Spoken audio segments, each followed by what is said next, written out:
We will defend these police officers. Listen to police officers' commands, listen to what we tell you, and just stop. The nation needs to realize that when we tell you to do something, do it. And if you're wrong, you're wrong. If you're right, then the courts will figure it out. We don't get to take the law, we enforce it. But at the end of the day, each and every man should go home safe. Sometimes the use of force is necessary. You need to comply with the police officer the way the system was meant to be. Comply with the orders of police officers. Resisting arrest is a real and dangerous crime.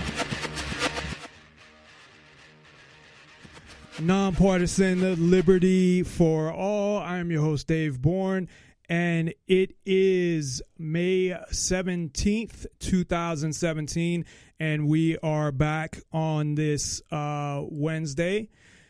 We've been away for a little while, so I apologize for that, but we're coming to you live from Las Vegas, Nevada.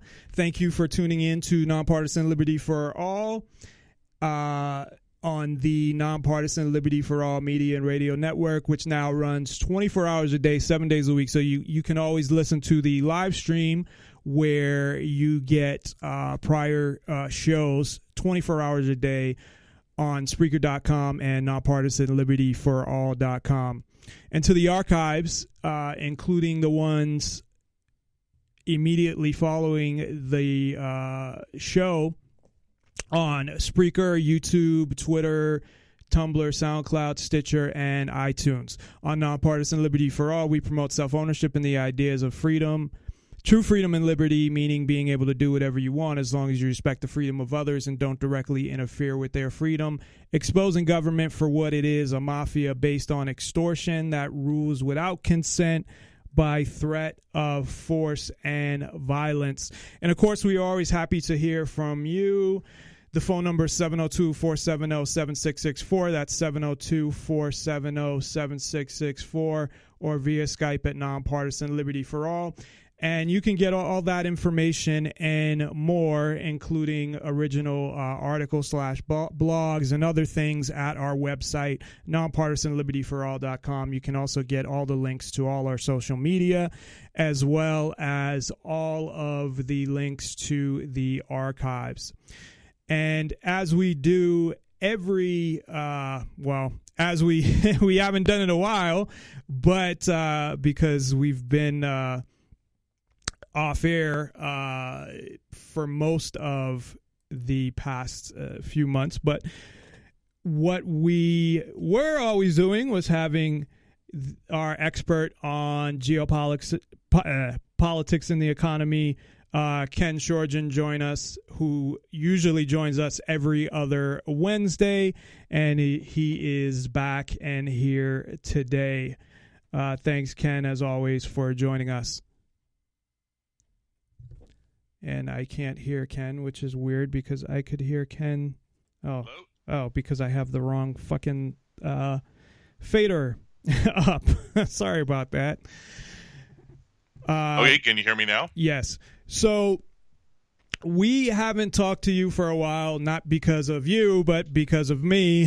So what I wanted to do was kind of summarize what's been going on the past couple months, at least the important things that people should know that we haven't been able to talk about. Oh, we've got tons of stuff. We've got the French elections, which took place. We have the Belt and Road Forum, which took place last weekend. I definitely want to talk about the French elections, but let's get back to that after. We have the bankruptcies of retailers like Payless Shoe Source, Rue 21, and about eight others that are sitting right on the edge of bankruptcy. Yeah, I think that's one of the last things. The last time you were on, one of the last things we talked about was bankruptcy of Payless. Was it Target as well? That was. Or am I thinking of Kmart? maybe. Yeah, we already have Radio Shack that went out last year. Yeah. But Sears... It was Sears. It was Sears you mentioned before. It was Sears and Payless. Yeah, in their 10Q that they their quarterly report, they came out and said that if they don't come up with something like $10 billion, then they will cease as a going concern, which, since you're in finance, you understand that means that the going concern, that means they're going to go out of business. So what has happened has there been any progress with Sears? I'd hate to see. No, Sears is still on the docket. They haven't come out with their second quarter numbers yet. But you believe ultimately that it's going to be a bankruptcy at some point? Let me tell you something. The consumer is dead tapped out. Consumer debt is now at $12.7 trillion. That's just consumer debt. That's not. That's crazy. Yeah, it's not government. But yeah, that's crazy. $1.3 trillion in credit card debt. Yeah, I was going to say, what is that in? So in credit card debt, and that's not counting like 1.3 in auto debt and $1.5 trillion in student loan debt. That's crazy. Well, I get the student loan debt, unfortunately, but yeah, well, because we're a culture of fucking buy it now, pay for it later, and well, it's not just that. The entire, once beginning with NAFTA and offshoring thing, our GDP changed from mostly being production to now being 80 to 85% consumer spending and military spending, and that's one of the reasons why they've continuously borrowed money at the federal end, is because since the consumer is quickly going down the bucket, the government has to keep spending just to keep the GDP numbers faked artificially above. Haven't they? Because I thought we talked about last time the calculation of something, and I think it was the GDP that they changed the calculation. Like every fucking president changes the calculation. Ever since the last real official one that you want to go by is the 1980s, and that was the Reagan ones. It was changed by Bush Sr., it was changed by Clinton, it was changed by Bush Jr., and it was changed by Obama. Yeah, we had talked about that. So you can't compare it because it's just totally... But somebody did actually, they compared by using the same method, right? Exactly. What you want to do, if you want to find out what the real true numbers are, you go to a website called shadowstats.com. John Williams. John Williams is paid big money by corporations because his stats are dead on. They want to know what the real numbers are.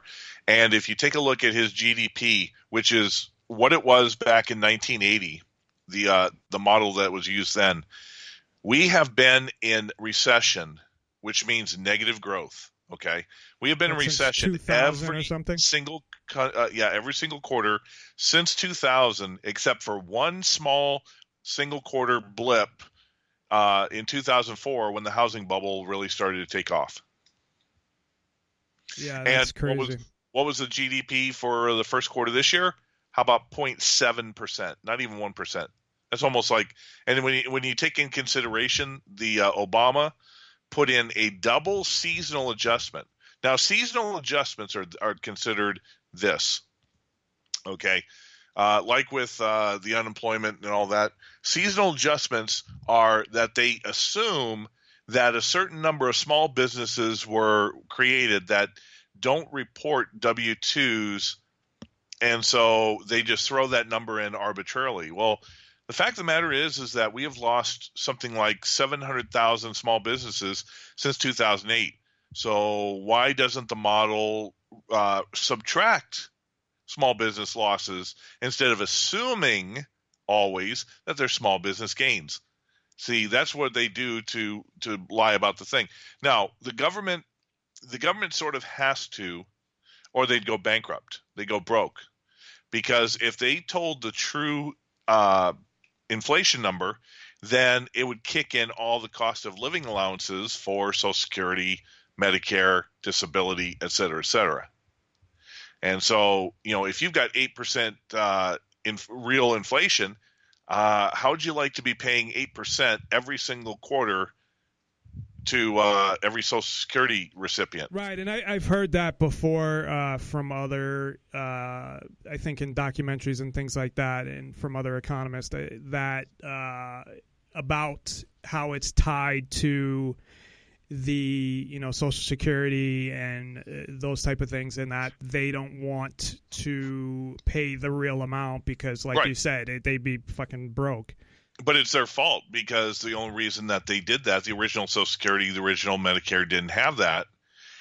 Just politicians wanting to make sure they got revoted, passed this cost of living allowance garbage, and went to their constituents, hey, we got you a bonus, and they keep getting voted in. Now everything's coming home to roost, right. and they have to mask it and hide it so that they don't have to pay for what they promised. Well, I personally think they should phase out Social Security anyway, but from what I understand, and you know way more about this than me, that eventually they're going to have to. I mean, they've been saying that for years. I mean, now Social Security was an interesting thing. One of the primary things behind Social Security was during the Great Depression, they desperately needed. They had out of work, in the labor pool, those who were ages 18 to say 50. You had an entire labor pool that was out of work. Well, 50-year-olds and above don't do civil unrest and burn down the Capitol, but those who are ages 18 to 50 do. So they talked all the elderly, plus the fact that the life expectancy in 1936 was only about 52 years. Now it's at 72 to 78. Yeah, so most people are collecting. And so something like Social Security just doesn't cut it. Right. Had they created the Social Security administration and then used Wall Street and that to manage the money, then they by far would have been able to do that. Treat it like a mutual fund or a 401k. Right, but they took it in and just spent it all, right? Yeah, Bill Clinton finished off the fund, but in 1976, a congressman, I believe, named of Wilbur Wood, was the first one to put in legislation to start moving some, because the Social Security was segregated from the general fund. He started making promises and started moving money from the Social Security fund into the general fund. And there was, by the time Bill Clinton was left, there was about just short of $3 trillion segregated in Social Security, and he replaced it all with Treasury bonds. Well, what are Treasury bonds? They're debt. So that's something the government has to repay. Right. So, they used all the fucking money, and they used for all other the money. shit. And here's the key. Here's the key. Bill Clinton loves to tell how he balanced the budget. Well, that's how he balanced the budget. He stole from the Social Security fund, put it in the general fund, and balanced the budget. But guess what? Had he not done that, the deficit spending would have been up, and he would have added $3 trillion to the national debt. But he gets away with not adding $3 trillion to national debt because he stole it from Social Security. Well, it's just accounting tricks. Yeah, I mean, that's like saying that I'm borrowing money and using it for something else and saying I balance my budget. I mean, welcome to the government. Welcome to Wall Street. If you're looking, and I hate those people that say, well, the government is totally different than your own personal budget. Okay, yes, it's more complicated, but no, it's not, in the sense that you spend what you fucking take in. You don't borrow from something that's allocated to something else. It's like borrowing your rent money and not paying your rent and then saying I balance my budget somehow because I took rent off of it or something, or turning it into a payable. Basically what they did is they turned it into a payable and said I balanced the budget, but I still have this debt over here. Well, here's the kicker, of course. There was a new report that came out as we got to the debt ceiling And Congress, the House, passed a little appropriations bill saying we can borrow enough money to get to September, and then we're going to try to do another bill and create a debt ceiling. So they've kicked the can again down to September. But the fact of the matter is $20 trillion of debt out of the budget of $3.8 trillion, and that it doesn't include deficit spending. $500 billion right now is what goes to paying interest alone on the national debt. Well, what happens if the Fed raises rates? That means when they start have to roll over all this debt because they never pay it off, when they roll it over and have to reborrow again, they're borrowing at higher interest. And every 1% that the 5-year, the 10-year, the 30-year Treasury goes up, every 1% is $250 billion extra dollars on $20 trillion debt. And that doesn't even count if they start increasing the national debt. If they increase the national debt, then it's going to be even greater. What is the percentage of the budget that is paid in interest on the debt? 13% right now. $500 billion out of $3.8 trillion. And that's only going to continue to go up. It's going to continue. Yeah, of course. And see, what happens when it's fucking like 30% or 40%? I mean, Jesus. Then they'll keep taxing like they keep, do. The fact of the matter is the Fed is really screwed because we are, for all intents and purposes, in stagflation. We are back to the 1970s. For those who don't know what stagflation is, terrible economically. It's stagnant economy, and I'm talking about 0.7% GDP growth, stagnant economy, and rising inflation. Okay, inflation right now is 8%. You can believe the government, or you could go to your grocery store and take a look at how much your food costs have gone up since 2008, how much your rents have gone up, how much all of your, the other things that you normally buy, healthcare, student loans, or education, etc., through the roof. Okay, inflation is raging and it's not stopping. Well, guess what? The same thing was happened in the late 1970s. And in 1978, here's the kicker. 1978, guess what the interest rate was? The Fed discount rate or Fed funds rate. Like in 1978, it was or something? No. 1978, it was 7%. Okay, not 1%, not 4.5% like Greenspan got it to 7%, and inflation was running at 13% per year. So. The head of the New York Fed, not the whole Federal Reserve, but the New York Fed, Paul Volcker, he talked the FOMC board to raising the rates there in 1978 2%. So it was now 9%. Well, guess what? In 1979, inflation was still running at 13%. So they raised it from 9% to 11.5%. It didn't stop the inflation. It took Volcker to finally take over at the Fed, and by the end of 1981, interest rates had risen to 21%, and finally, okay, that's what I was thinking of. Was killed, where the interest rates went way the fuck up. Right. The only way you stop inflation or stagflation is you have to do draconian moves with the interest rates. Well, guess what? If right now the Fed has raised interest rates 3 times since 2015. The December 2015, like a quarter of a point, right? Each time. We aren't even at 1% yet. Yeah, right. Isn't it at 3/4 of a point or something? It's just under 1%. It's like 0.95, 0.92, because we never went truly to zero. We were at like 0.12 above zero, so close that they called it zero. But the fact of the matter is we're not even at 1%, okay? And we are in stagflation. Can the Fed afford to go to 21%, to 15%? They can't even afford to go to 3%. Because back in Reagan's time, guess what the national debt was? $500 billion. It's not $20 trillion like it is today. What, one thousandth or something of what it is now? I mean, it's not even it's not even close. It's like 20 trillion. It's 1/40th. Back then, we're 40 times what.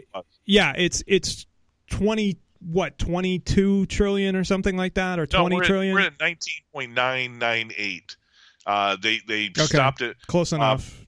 Right. It's almost 20 trillion. But we haven't. But they also did just a new appropriations bill. So by the time we get to September, it will be over 20 trillion. And 500 billion is, it's half a trillion. So you're taking half a trillion compared to 20 fucking trillion is ridiculous.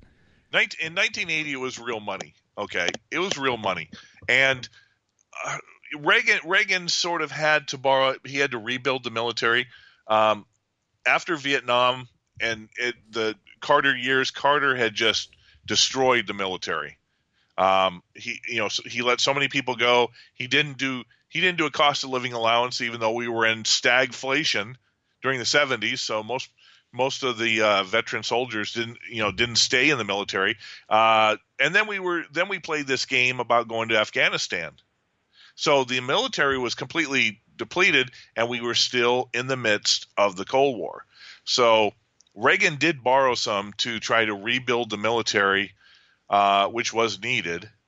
I disagree with that, but that's it was also the military spending also was a way to stimulate the economy. Okay, because unfortunately, ever since the end of World War II, the highest paying jobs were in the military sector, the industrial complex sector. So, it's the equivalent of the FDR, which is paid by extortion money, but that's a whole other issue. Yeah, exactly. We know what it is, but we don't have enough guns to fight it. So, but that being said, the problem is that they decided to follow down, certain paths, and they could get away with it because the Soviet Union was falling apart and China was really nowhere to be found. So following the Soviet Union fall in 1991, the U.S. was the only superpower, and by a long shot. And when you become the dominant empire, you have a tendency to get arrogant. First of all, why does the United States or any other fucking country have to be an empire anyway? I mean, that's another issue. But because fucking bullshit. Psychopaths have a tendency to go into business and go into politics. Oh, well, yeah, I agree with you there. Seek power. I know all that, but I'm just saying it was more of a rhetorical thing. Right. This is why we've had our argument about anarchy and pure freedom. You know what? I don't like the word anarchy because those are more the socialists are using anarchy and whatever. But yes, having a government and not having a government. Yeah. The thing about it is there will always be strongmen, and strongmen will create their own form of tyranny. Most people think about this. But we don't even have barely half of our population vote. They don't care. It doesn't make a difference. We don't have half our population even know what real money is. It's sad, but what was it? I forgot who did this study. I think it was it England? Their government did a study. I don't know. Remember the article about the United States as an oligarchy, and they did a study on the U.S. government, and there was an article about how. No, you're thinking Princeton. Okay, it was Princeton. And Stanford did a joint study in 2014 or 2015. Yeah, that the U.S. said is that an we're oligarchy. no longer a republic, we are an oligarchy, which is absolutely true. Right, and to come from them, which are progressive, type, I would say, institutions, which most are in general, that really says something as well. So yeah, there you go. As a matter of fact, you get a trip out of something that was just the University of Arizona is now hiring students to act as social justice warrior police. And they're going to, anytime they go around campus, they're going to report anybody who says anything objectionable. That's why I felt like my generation, basically, or the era I was born in, was the beginning of the end. Like, if I was born any later, and it was fucked. Don't get me wrong. Everything was fucked up already anyway. But I feel like it was the last, we still had some form of sanity when it came to shit like that, where it wasn't total fucking, you still had all the government propaganda, you had all that shit. I mean, that's what government school is. But I felt like if I was born any later, that it would have been just horrible. Now it's just so bad.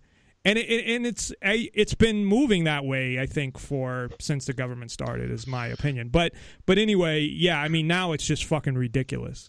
See, one of the problems, and this is what I've discovered, one of the problems when you reach that point of decadence, the reason that stupid things like transgender rights and social justice warriors and the attacks on free speech and Antifa and all this, when you become so decadent that you don't have to fight to survive, you don't have to go through a suffering, not like the pioneers who decided to just take a chance and go out west and build up the land.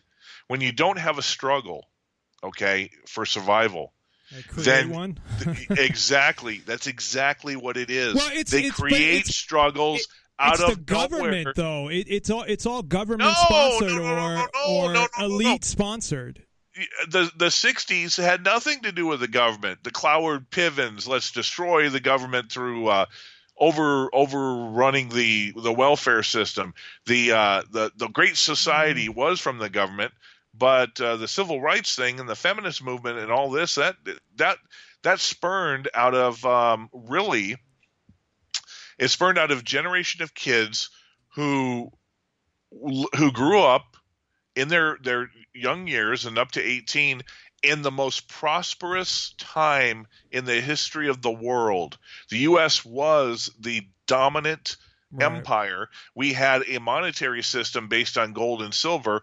We had a trade deficit that was in our favor by boatloads. We also had the Vietnam War. From us. We had jobs were so plentiful it wasn't even funny. It was too easy.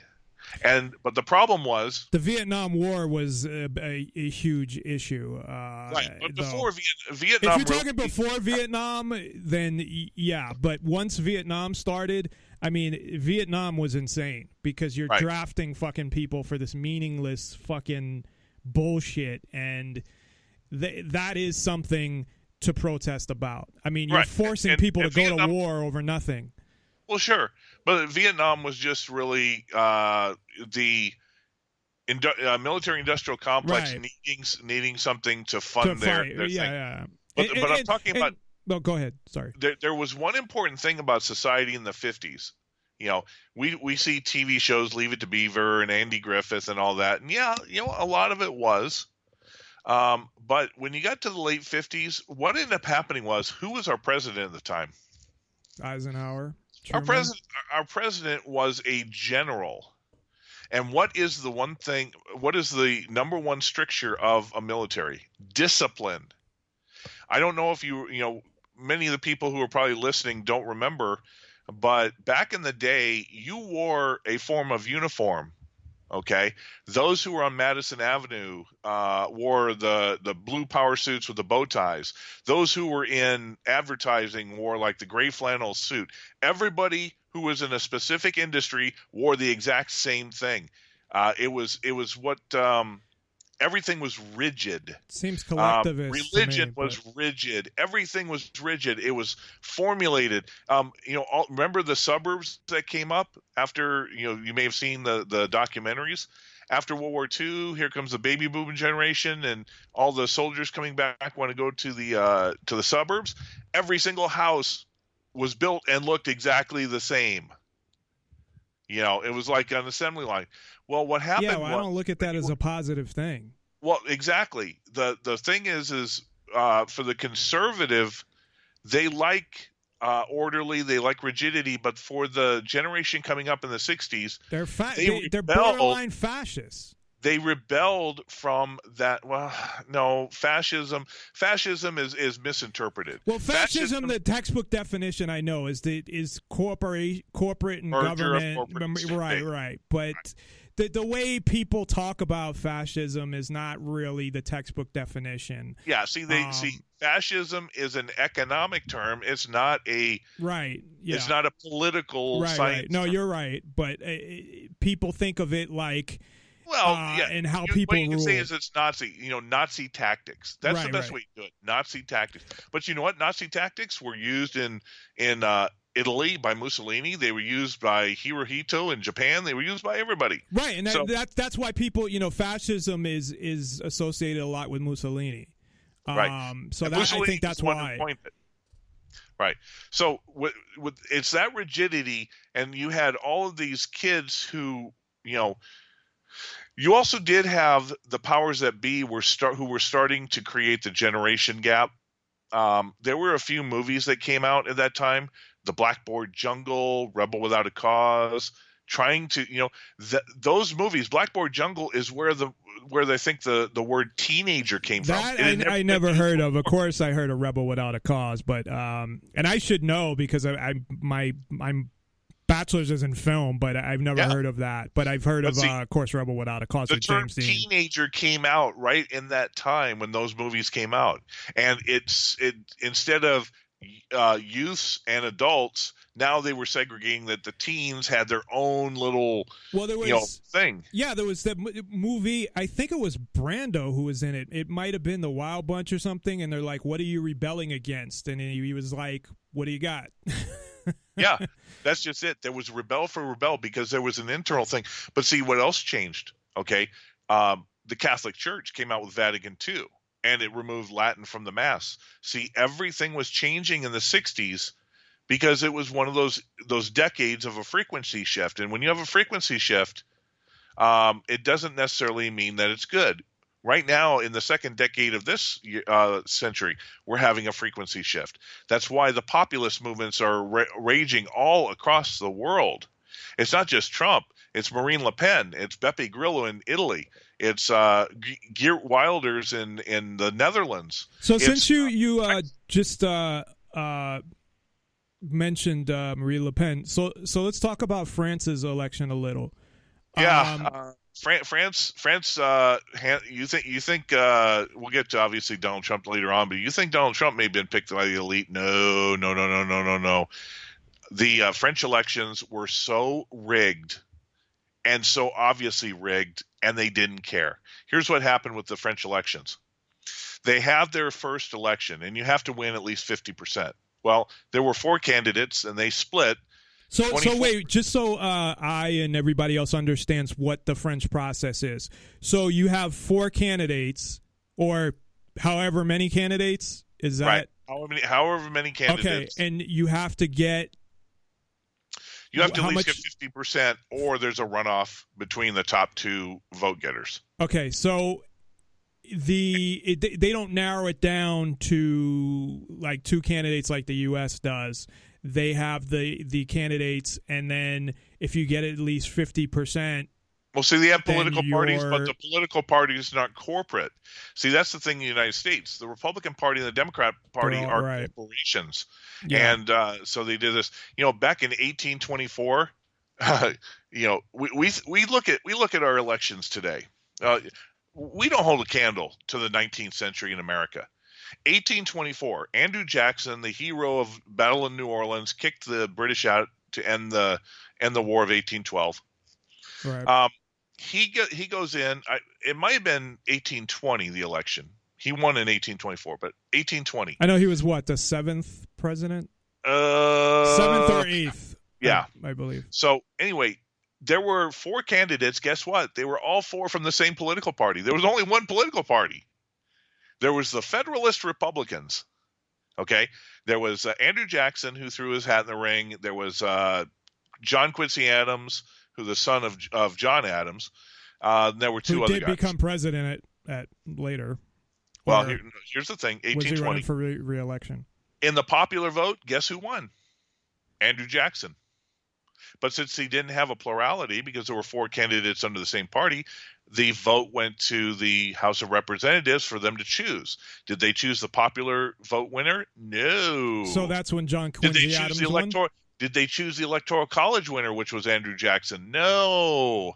They chose John Quincy Adams because the Speaker of the House, Henry Clay, was establishment. There was an establishment going back to the 1820s, which is what? Just 15 years after, or 18 years after when George Washington was president. Well, I believe they there already was an had establishment from the beginning. An elite establishment.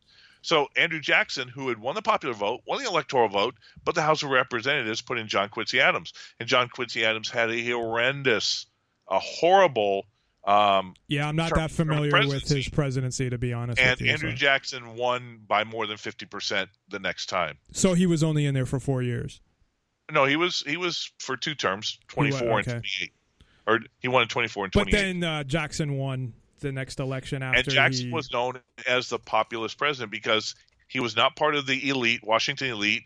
He was a Southern general who was a war hero who came out of nowhere, boom, and let me tell you something. You think that somebody like Donald Trump is nasty and vulgar and all that? Guess what?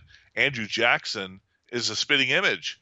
I don't have an issue with any of that stuff. He married a woman while he was still married to his former wife. No, I don't have an issue with any of that fucking shit. Okay. That's not my issue with what I'm saying is when people look at perspectives, guess what? There's nothing new under the sun. What we think is like politics. The 19th century. We just know more now because of the information. We didn't have the, obviously, even 20, 30 years ago, or 40, 50 years ago, the information that they have now, like with Roosevelt. I mean, most people didn't know he was in a wheelchair. Yeah. The media went out of its way to make sure they didn't give any coverage where he was seen with his braces or in a wheelchair. Well, you also didn't have, you had movies, but television wasn't around yet neither, so it made it a lot easier. I mean, they say that Kennedy was the first, television president, really. Right. And they did, and they made sure that they didn't cover all of his infidelity. Right. And there were at least dozens, if not up to about 70 he died with one of his mistresses. Yeah, exactly.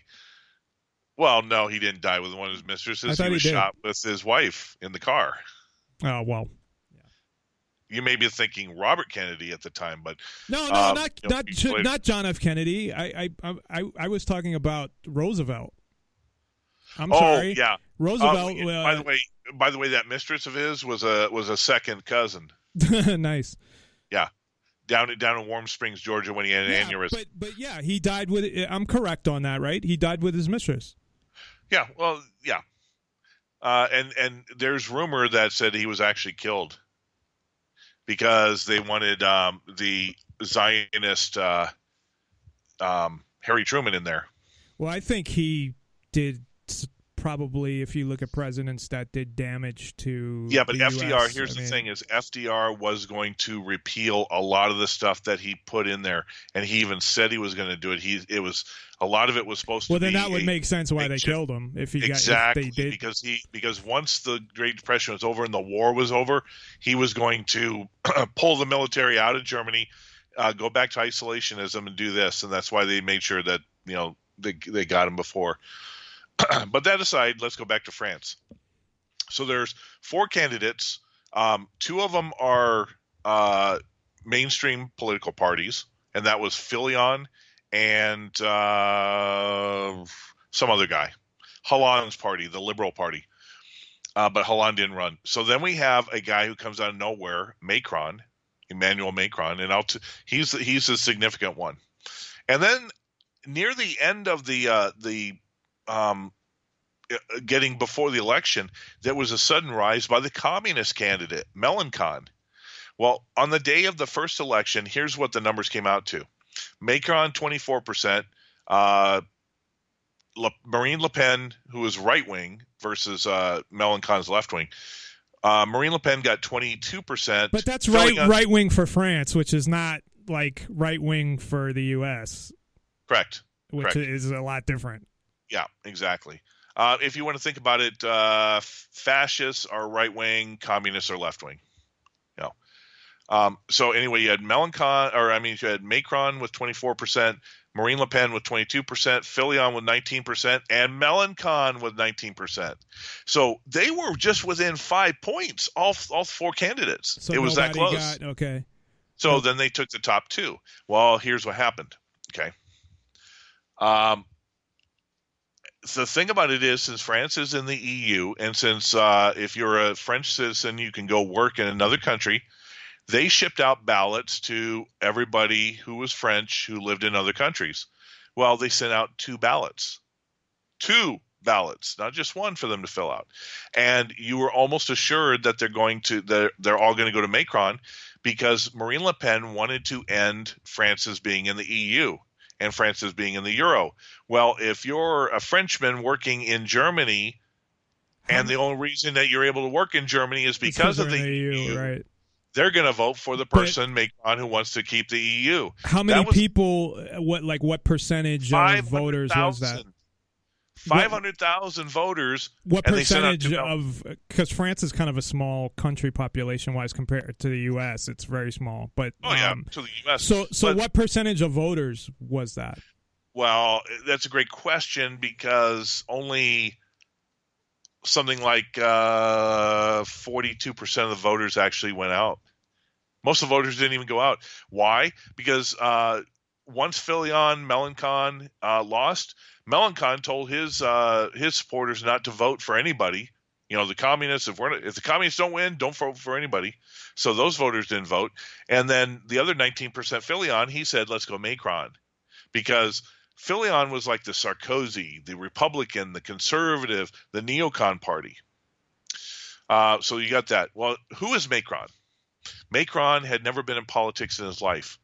Macron was born with a silver spoon in his mouth, and he had spent his entire time working as a banker for Lord Rothschild. He was a Rothschild banker. Nice. And Macron, he was communist? No. He was he's what is called a centrist. And here's the interesting thing: there are no centrists in France. Well, they're a big socialist country. Yeah, right? But well, they're socialists, but they love business. You know, they're effed up. They pay like 80% in taxes or some ridiculous. Not quite shit, that much, but close. Enough. So anyway, Hollande, who had the worst approval rating in the history of any president in France, he had 6% approval rating. Macron, in the final year of Hollande's term, came in as the finance minister. So he wasn't a politician; he was the finance minister. He was a Rothschild banker, and for some reason, the voters did not say, hey, you were the finance minister for Hollande. We despise and hate Hollande. You're tied to him. No, because here's something else. They came out with over at 4chan. They went and hacked and found the fact that Macron had offshored a bunch of money and kept them in secret bank accounts. But in France, 4 days before the election, the media is not allowed to say anything about any political candidate, period. There's no freedom of speech in France. They cut off. So the French people were few of them. Paris is like a fucking, right now, like total martial law from what I understand. Well, they're the thing about it is France, like Germany and like all the others, they brought in 2 million of these Islamic jihadist refugees from North Africa, from all the not from Syria. There's very few from Syria. They're all from North Africa, from Kazakhstan, from Chechnya, from Saudi Arabia. No, they're jihadists. So anyway, yeah, but that doesn't mean Macron gets martial law. Votes.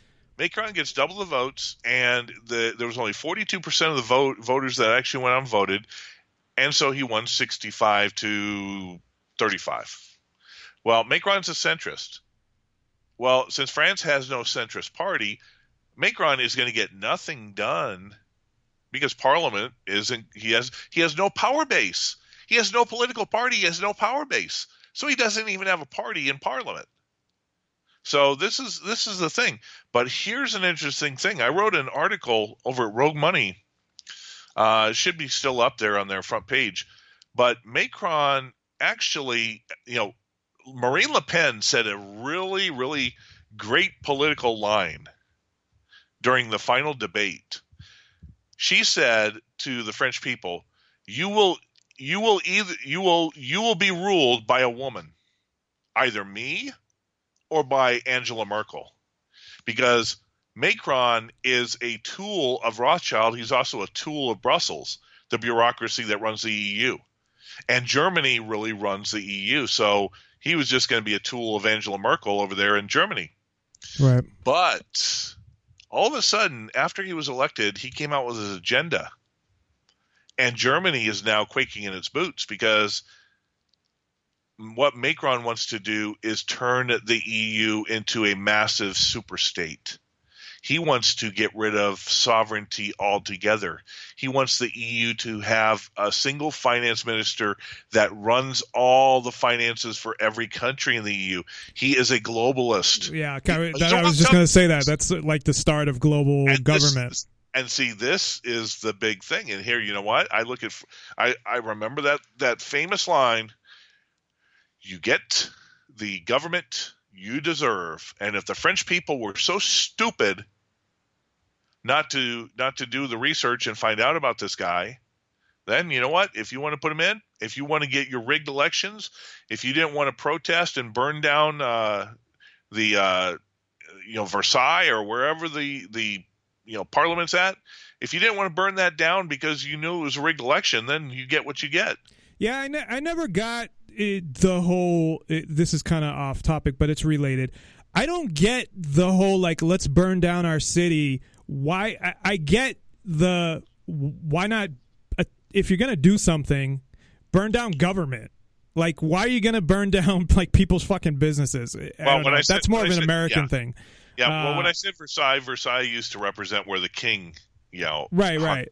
But I'm just saying, just a kind of off-topic thing, and which reminds me of another quote, and I'm gonna fuck it up, so it's more paraphrasing from Kennedy, where, and you probably know the quote word for word, but if you don't allow peaceful revolution, then violent revolution is inevitable. Yeah, or revolution. No, it was through government means or through system. If you don't allow change through the system or something, then yeah. But basically, that it goes. If you make peaceful revolution impossible, then you make violent revolution inevitable. Okay, that's exactly what it says. So yeah, and basically that's what's happening, at least in the U.S. I can't speak to other countries. They desperately needed France because France is the kicker. France and Germany are the two foundations for the EU. If Marine Le Pen had won and France leaves the EU is done forever. The euro is done forever. Well, I thought with England leaving, or is that still England was not one of the original members. They joined the EU late. Really? And I didn't know that. They never fully went to the euro currency. Remember the British pound? Right. They always kept the pound because they were smart. So they're not the big banana. The only thing that they provided was they were the second biggest economy. Well, yeah, that's what I always figured, that England's always been a big, when you think of the superpowers of the world, I always think of England. And maybe that's just because of their history of empire building, I guess, or taking over countries in the past. I mean, of course, even the United States was a colony of England. So, I mean, are they still, when you think of the big, four or the big six, I mean, England is still one of those countries, right? Sure. In your opinion, all you got to do is look at the 5 members of the UN Security Council. Right, exactly. So that's why I thought England is really important to the EU. But I guess what you're saying is England's important really to the not. EU. The Brexit's important to the EU because by England leaving, it shows the other nations like Greece, Spain, Portugal, etc. that they can do it. It shows them that they can do it. Yeah. And that's what they're afraid of. See, well, it could start a domino effect. Bingo. And that's what France was going to do. And like you're saying, and now it's, going the other way, where no, we don't just want to stay in the EU. We want the EU to be like its own country. Yeah, they want the EU to be ruled by technocrats. And, that's the way the bankers and technocrats, that's what they've always wanted. The EU was an experiment. It was an experiment by the elite to see what global government would look like. Right. And it hasn't been around that long. What's it been, like 15 years, 20 years now? Yes and no. The original European treaty, Maastricht Treaty, goes back to 1954 when the French resource region and the German industrial region got together and said, well, let's make a trade pact. And then eventually they started realizing that with the Soviet Union on one side and the U.S. on the other, Europe is sort of like the redheaded stepchild who's never invited to the party.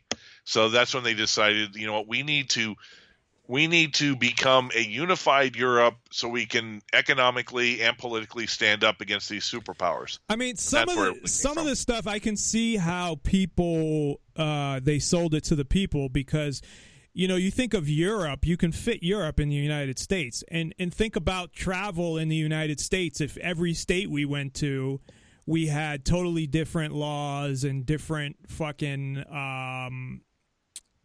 currency and whatever, and in a way we probably should, but I understand where they were thinking is this area is so small, we travel through it, but there's another way to do it to make it easier for people than forming a fucking global government. Well, see, basically the way they sold the people on this was because World War II was still fresh in their minds, and they sold to the people by saying, if we have a unified Europe, all one accord, one mind, then we're not going to have another world war. Yeah, which is not two within 40 years or 30 years. So they were scared to death, and their entire industry and countries were decimated. Yeah, no, I know World War II was. And that's what really gave that's when the United States became its superpower, because everybody else was so fucked up. Exactly. And also the Soviet Union became a superpower. Yeah, because they didn't suffer, luckily, from what I understand, and correct me if I'm wrong because you know more about this than me, that battle when Germany decided to attack the Soviet Union and went through like fucking Siberia or whatever. Stalingrad. But it was so fucking cold, and they lost so many soldiers, and that was a huge mistake, from what I understand. Because exactly. You know how long the siege of Stalingrad lasted? 900 days. Yeah, and they couldn't virtually 3 years. But they never got to the Soviet Union didn't suffer any massive damage or anything, right? Because where they were, there nobody was, right? It wasn't highly populated areas. There were, but the fact of the matter is, try running a supply line at 20 below zero, right, over flat land, the steppes of Russia, for that's 600 to 600 to 1,200 kilometers. You can't do it. And I mean, the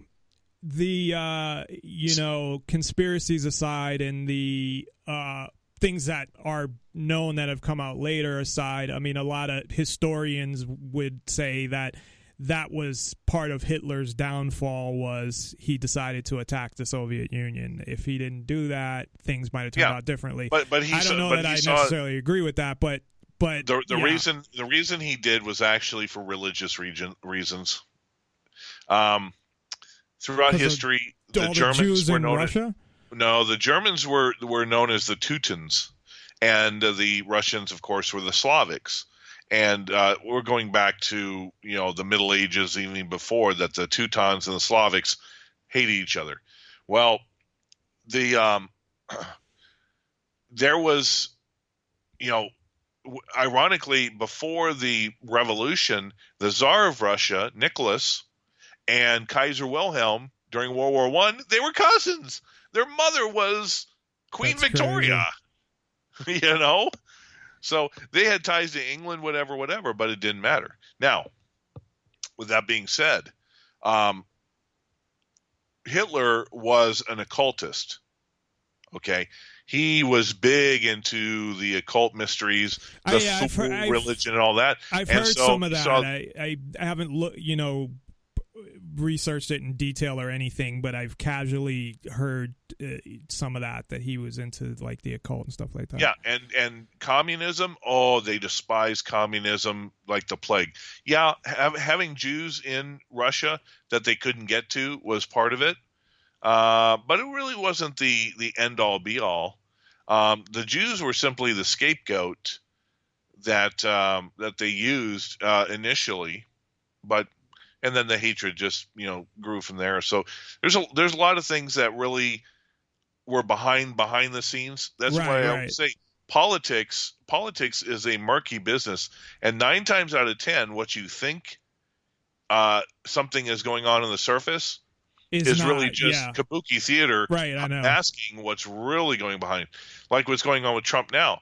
Why is it that there's no evidence, and yet today a congressman, I think from South Carolina, member of the Black Caucus, Democrat, went to the chairman of the House and ordered impeachment proceedings beginning for obstruction of justice. Well, we'll get. Well, wait a second. There was no obstruction of justice. What obstruction of justice? There's nothing been indicted. There's nothing been investigated. This came from a New York Times fake news article, and yet he went to the floor of the House and called for impeachment. Why are they doing this? They know they're not going to win. We'll get into that later in the show. I just want to make sure. So, is there anything else important that has gone on, or anything that you want to mention before? Interestingly enough, the stock market may have finally capitulated and is on its way down. And I know today is the first day that it's really had a big move down. But here's the problem. The S&P 500, okay, the S&P 500 did something that it had not done since 1969. It had 15 straight days of not going either up or down 1%. Really, it just stayed much in a flat range within weird. 0.5%. When's the last time that happened? 1969 was the last time that the S&P 500 was within that stagnant range. Okay, what was the cause in your opinion? Probably the war. Who knows? No, I mean the cause now. The cause now is because, guess what? P&E ratios, price to earnings ratios, on the S&P 500 are at 29.5. The historic average is 15. We have not seen P&E ratios across the board in the S&P 500. Well, going back to the Great Depression. Or the stock market crashed in 1929. That's what P&E ratios were then. Think about this. Let me give you an example of how the stock market is one big, massive bubble. What is the one company that has tons of cash, has great sales, and is deserving of its place on the thing? Apple, right? Apple's got $250 billion of cash offshore. They have they may not get growth because people are slowing down on buying iPhones and iMacs and all that, but they're still making on average $52 billion a year in net profit. And they're still there as far as having all their devices built in third world countries. They're still doing all that, right? So their expenses. Yeah, well, everybody does. So. No, I know, but I mean their construction, if you want to call it construction, I guess, of a phone or of a computer or whatever. Of the phones are done production would be a better word. Foxconn yes. In China. So they're still basically their overhead regarding that is low. Or their production cost, is low. My point is they made $52 billion last year. Net profit. Profit is not the same as cash that people know. Net profit, $52 billion, and they have $250 billion overseas offshore Right, but again, just for people that don't know, I mean, net profit is not. It's based on accounting. I mean, it's not actual money. True, a lot of people don't know that. I mean, it's not cash. It doesn't mean that they have.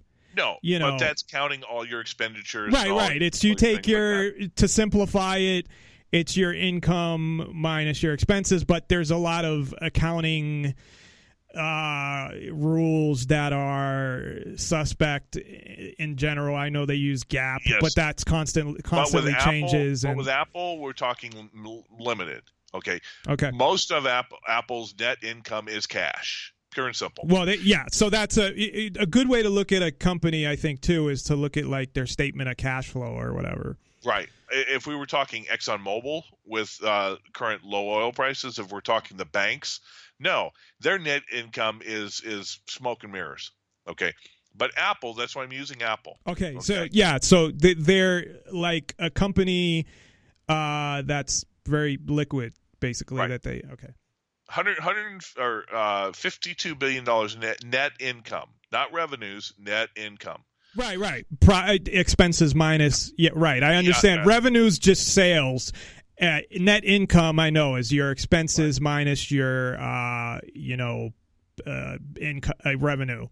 and your bottom line. What your net income is. You've got Apple there, and their current stock price is. Let me pull it up here. Apple's current stock price is $150.25. But their P/E ratio. Do you know how many shares of stock they have? Just out of curiosity. And have they? And you may not know this, but have they, in general, after their initial public offering, which was probably years and years ago, have they split the stock a bunch of times, or did they pretty much? Maybe just once. They haven't split a lot, and they've actually bought back quite a bit of stock. Okay. See what they've actually done, because they don't want to bring the money from offshore, is they've sold bonds, and they've taken the money from the bonds.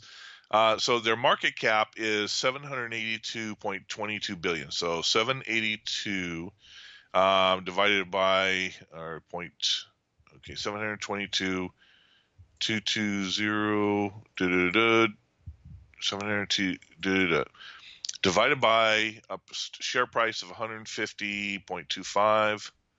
So they have 5 billion shares, 5.2 billion shares outstanding or in play.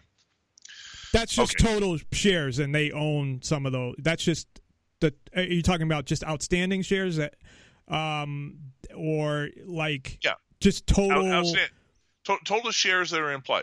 Okay. And they own some of those, or sold, or traded, or whatever. Right. But they own some of those as well. Yeah. So 5.2. But their share price is $150. Their P/E ratio is right about average. Remember how I said the average P/E ratio is about 15? Right. Between 15 and 20, you're not overvalued. Let's just say that. So they're at 17.57. Let's take a look at Amazon. Okay. Guess how much all the time. Guess how much Amazon made in net income last year. They made $4 billion. They made 1/14 of. And you said Apple, what was it? 52 billion that you said Apple made? 52 billion. 52 billion. Okay. So that's 1/13. Okay, Amazon made 1/13 of Apple. Right. Guess what Amazon's stock price is? Go ahead. $961. And how many shares? Okay, their market cap is. Because see, that makes a difference, though. No. Because you don't do it on that. You do it on P/E ratio. P/E ratio is the key. Well, what's their P/E ratio? Their P/E ratio is 177. I don't even know how to. Here's what a price earning. Here's what a price earnings ratio means. To look at it that way, I mean, here's how to evaluate that number. Here's what a price earnings ratio means. Okay, price earnings ratio. The ratio, the number, means that what you pay in price of the stock compared to the earnings of the company, it will take if Apple has a P/E ratio of 17, that means it will take 17 years of earnings to equal the price that you paid for that share.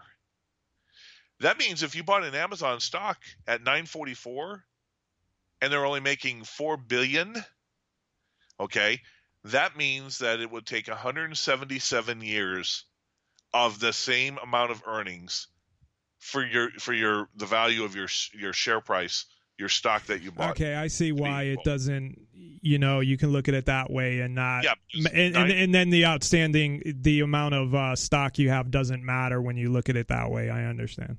Right. So that's why the P/E ratio is the most important thing. Of course, having revenues is important, but the reason the stock price is so high and that P/E ratio is so high is because there's nothing worth buying, and every single mutual fund, every single hedge fund, every single bank, everybody's in Amazon. What happens when the first people start to sell? It's going to be an avalanche. Domino. Yeah. Yeah. Well, that's why I cashed out my 401k. Well, that and I left my. But see, this company. is the thing. Remember how I said that the average on the S&P 500 is 29, and yet Amazon is 176? Let's take a look at what Facebook is. We're going to go through the FANGs. It's ridiculous that Facebook is even a Facebook's fucking P/E viable ratio company. is 36. 36. I would think it'd be even higher. I mean, what do they generate? I know they have advertising, but what are their revenue streams? Do you know? Pretty much advertising plus the other companies that they bought. I think they own Instagram. Alphabet, which owns Google, which is Google, 30.37, so they're at that 29 level. And then FANG, the other one, is Netflix. Let's see what Netflix is. They've been spending a lot of money on programming. Oh, by the way, Netflix's P/E ratio, how about 201? Yeah, they've been, but I'm sure if you look at their expenses, that they've got to be real. I mean, I don't know how much they're spending on these shows, and some of them are actually great shows. I know you've watched the Marvel ones are especially good, but they got some pretty shitty ones too. So, oh yeah.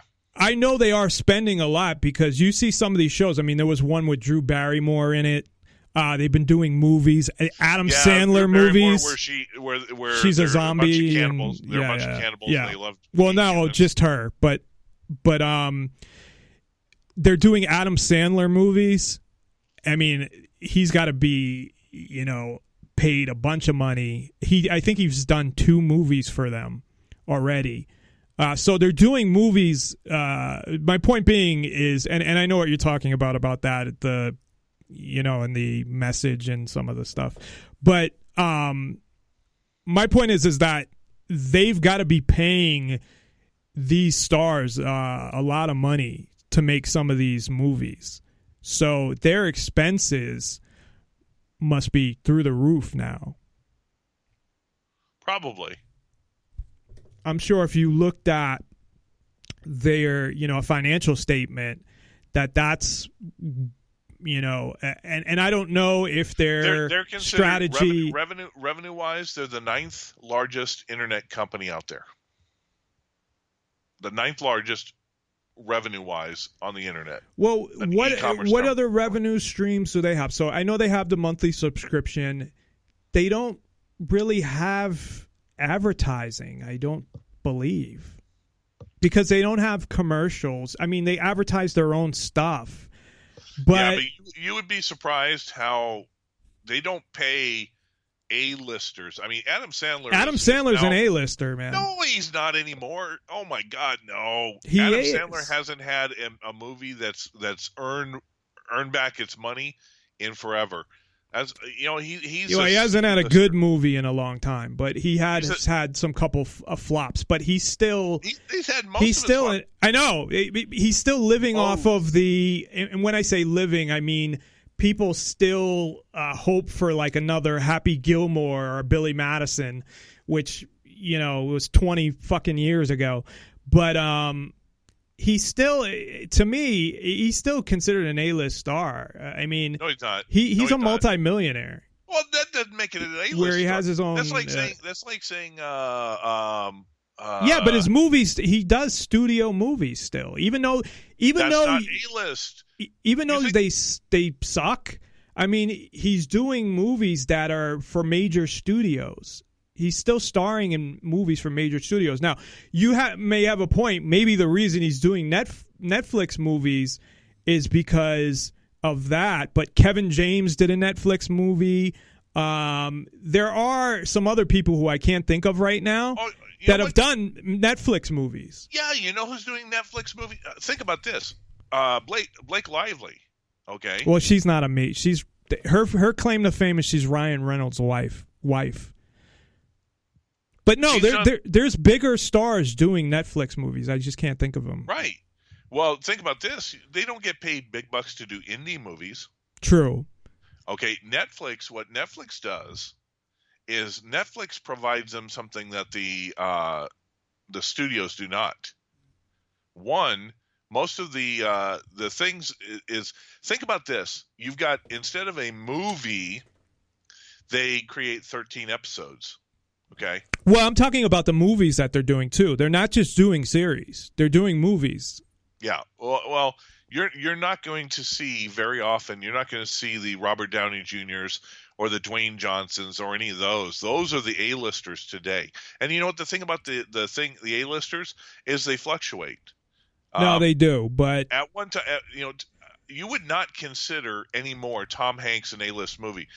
Tom Hanks's last two movies have not even earned enough for what the cost of the movie was. He's not an A-lister because nobody is going to bother to see him anymore. There are people that, to me, get to a certain level that they'll always be considered, in my opinion, and that's just my opinion. I've done an analysis of this in my head, but it's in my own analysis of, I thought about things like this because I think about everything.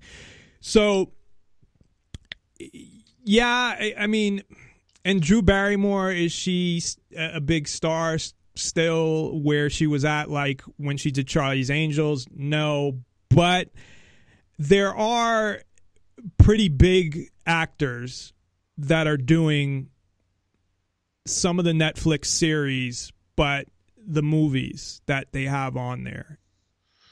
See, according to the definition, the Hollywood definition, the A-list celebrity is one at the very top of their field. In the Hall of Fame, there, in Major League Baseball, there's a lot of Hall of Very Goods, but there's a limited amount of Hall of Famers. Okay, there's not a lot of King Griffey Jr.'s or Barry Bonds or whatever. Well, if you want to say that, only guys like Tom Cruise and Brad Pitt and De Niro Tom Cruise would not be considered an A-list anymore. See, I disagree. I think there's certain people that once they reach, like if you're talking about Hall of Fame, like once they reach a certain thing, they're always like Madonna. She's technically not an A-lister anymore, but she is. They're not considered a letter designation. They're considered a bankable star. That's what they call them. Those, right? Like no, I realize that. Like Kurt Russell in the new Guardians of the Galaxy, he's not an A-lister anymore, but he's considered a bankable star. Sylvester Stallone is a bankable star. But my point being is that no matter how you want to look at that they're putting a lot of money into creating stuff. I think you would agree with that they are creating a lot of stuff. So even if they're not paying a lot of money, they're still paying. They got to have a high expense on their creation of their own, all the series that they've created, all the movies that they've created, and they're continuing to do that. Who does Game of Thrones? Is that HBO? Yeah. See, HBO was the one, and Showtime, actually HBO. Showtime does it. Even Stars does theirs. You have USA does it now. AMC, yeah. And what they like AMC did Breaking Bad. Right, and they don't pay what they don't pay what the right. No, you're right. They don't. They don't pay what Hollywood pays for. What they do, but they pay more than indie, and they create those type of stars. Right. Unless, like Gandolfini started getting $1 million an episode for The Sopranos, but it doesn't. The majority of people that are doing HBO series, unless it's so huge that like The Sopranos was, you're right, is not getting what you're definitely not getting what you would for an NBC show. Right. But what I'm saying is Netflix is putting a lot of money into their own stuff. And is that, a business model that they can continue to as long as they're do? As long as they're getting subscribers, because that's their primary thing. But are they getting subscribers based on that, or are they just getting? Yes, but they're also cashing in on the fact that most people are cutting the cable on. More and more people cutting the cable. Okay, true. ESPN just let go of 100 their sportscasters, broadcasters. Why? Because they lost 7 million subscribers over the last 2 years. Yeah, a lot of people are going to things like Netflix, internet-based stuff, because now you have the ability to watch it on your TV. See, even as CBS, opposed to a computer, ABC, Bravo TV, whatever, Amazon Prime, or just Amazon TV. They put their episodes up about a week after they're aired on broadcast TV, and they also have. In there, the ads. They have ads for that, but you can watch it online ad-free, about a week after it broadcasts on live TV. Oh yeah. No, I know that. It could, because they have to, because a lot of people, like you're saying, you can basically not even you can get rid of cable.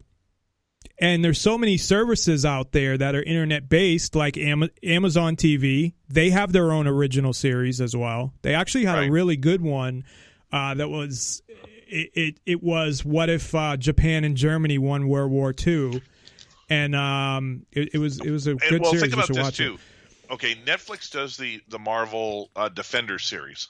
Yeah, and I'm looking forward to that actually. Well, guess who owns the rights to it? Disney. So if you think about it, Netflix is getting subsidized. Disney owns Marvel? Are you sure about that? Yeah. Oh, God, yeah. Because I know that they sold, like, X-Men and Deadpool are owned by somebody else. They're not owned by Marvel anymore.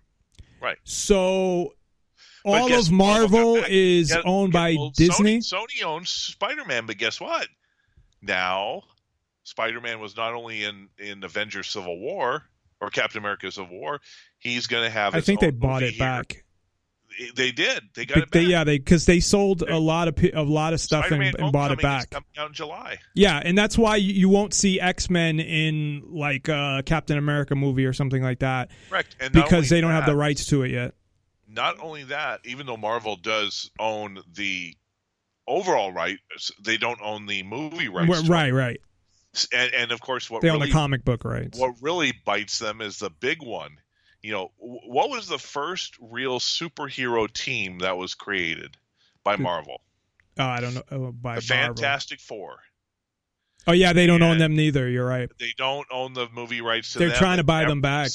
Every single time Fox tries it's been terrible. All those movies have been terrible. Can you imagine? Especially the last one was the worst of them all. Exactly.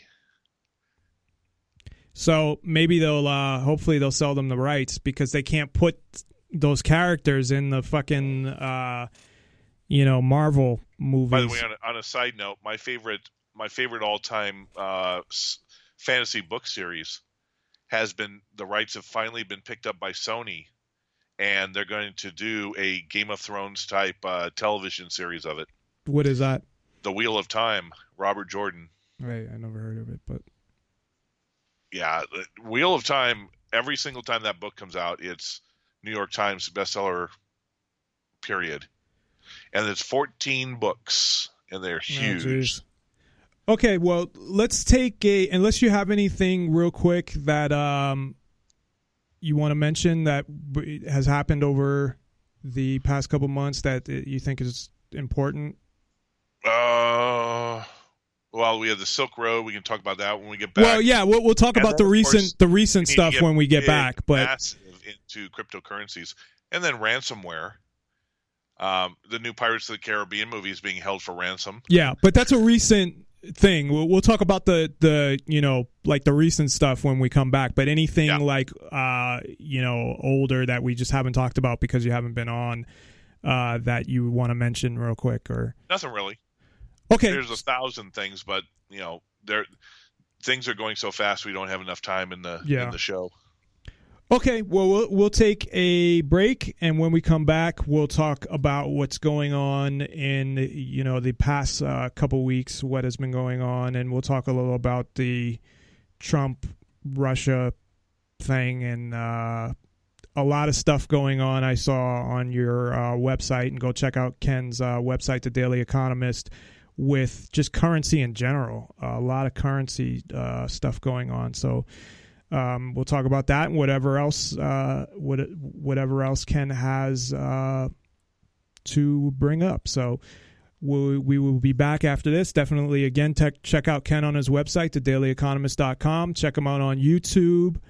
Just look up Ken Schortgen or The Daily Economist. He does a podcast usually 3 times a week, not always Friday, but always Monday and Wednesday.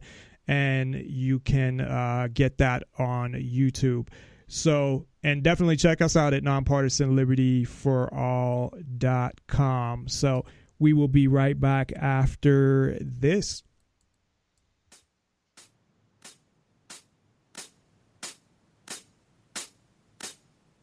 Hi, my name is Brett, and I'm currently recovering from a dangerous and extreme belief system. A belief system that if I had not taken action, most likely would have landed me in jail or even a mental institution. This belief system has many names, but it is most often referred to as libertarianism. For years, I would frighten ordinary people with long rants about the non-aggression principle. That's the central ethical stance in libertarianism, which asserts that the initiation of physical force against persons or property, or the threat of such force, is inherently illegitimate, regardless of what kind of excuses somebody makes up to aggress. I know. When I hear myself say it out loud today, I realize how crazy I once was. But I've made a lot of progress. Through my exposure to new points of view and sources of information, I've realized that I was being just too optimistic about the huge group of people who live their lives peacefully and mind their own business, and too cynical about the tiny group of people who disregard these utopian notions of non-aggression, property rights, and self-ownership in order to keep us safe and maintain stability. Even though a lot of the time it does seem like they have no problem treating our communities and the entire planet like their own personal f***ing whoa. I'm sorry. Still trying to let go of some of this negative imagery. Like I said, recovery is a process. But it wasn't just the flaws in libertarian thinking, it was also the dangers. This occurred to me one day when somebody who lives in the real world asked me the question, what would you do if you woke up tomorrow and government was gone? I had never thought about it before, and at that point a terrifying worst case scenario started to play out in my mind. And before I was even halfway through this imaginative what-if scenario, things got so dark that I was forced to swear off the philosophy of liberty for good.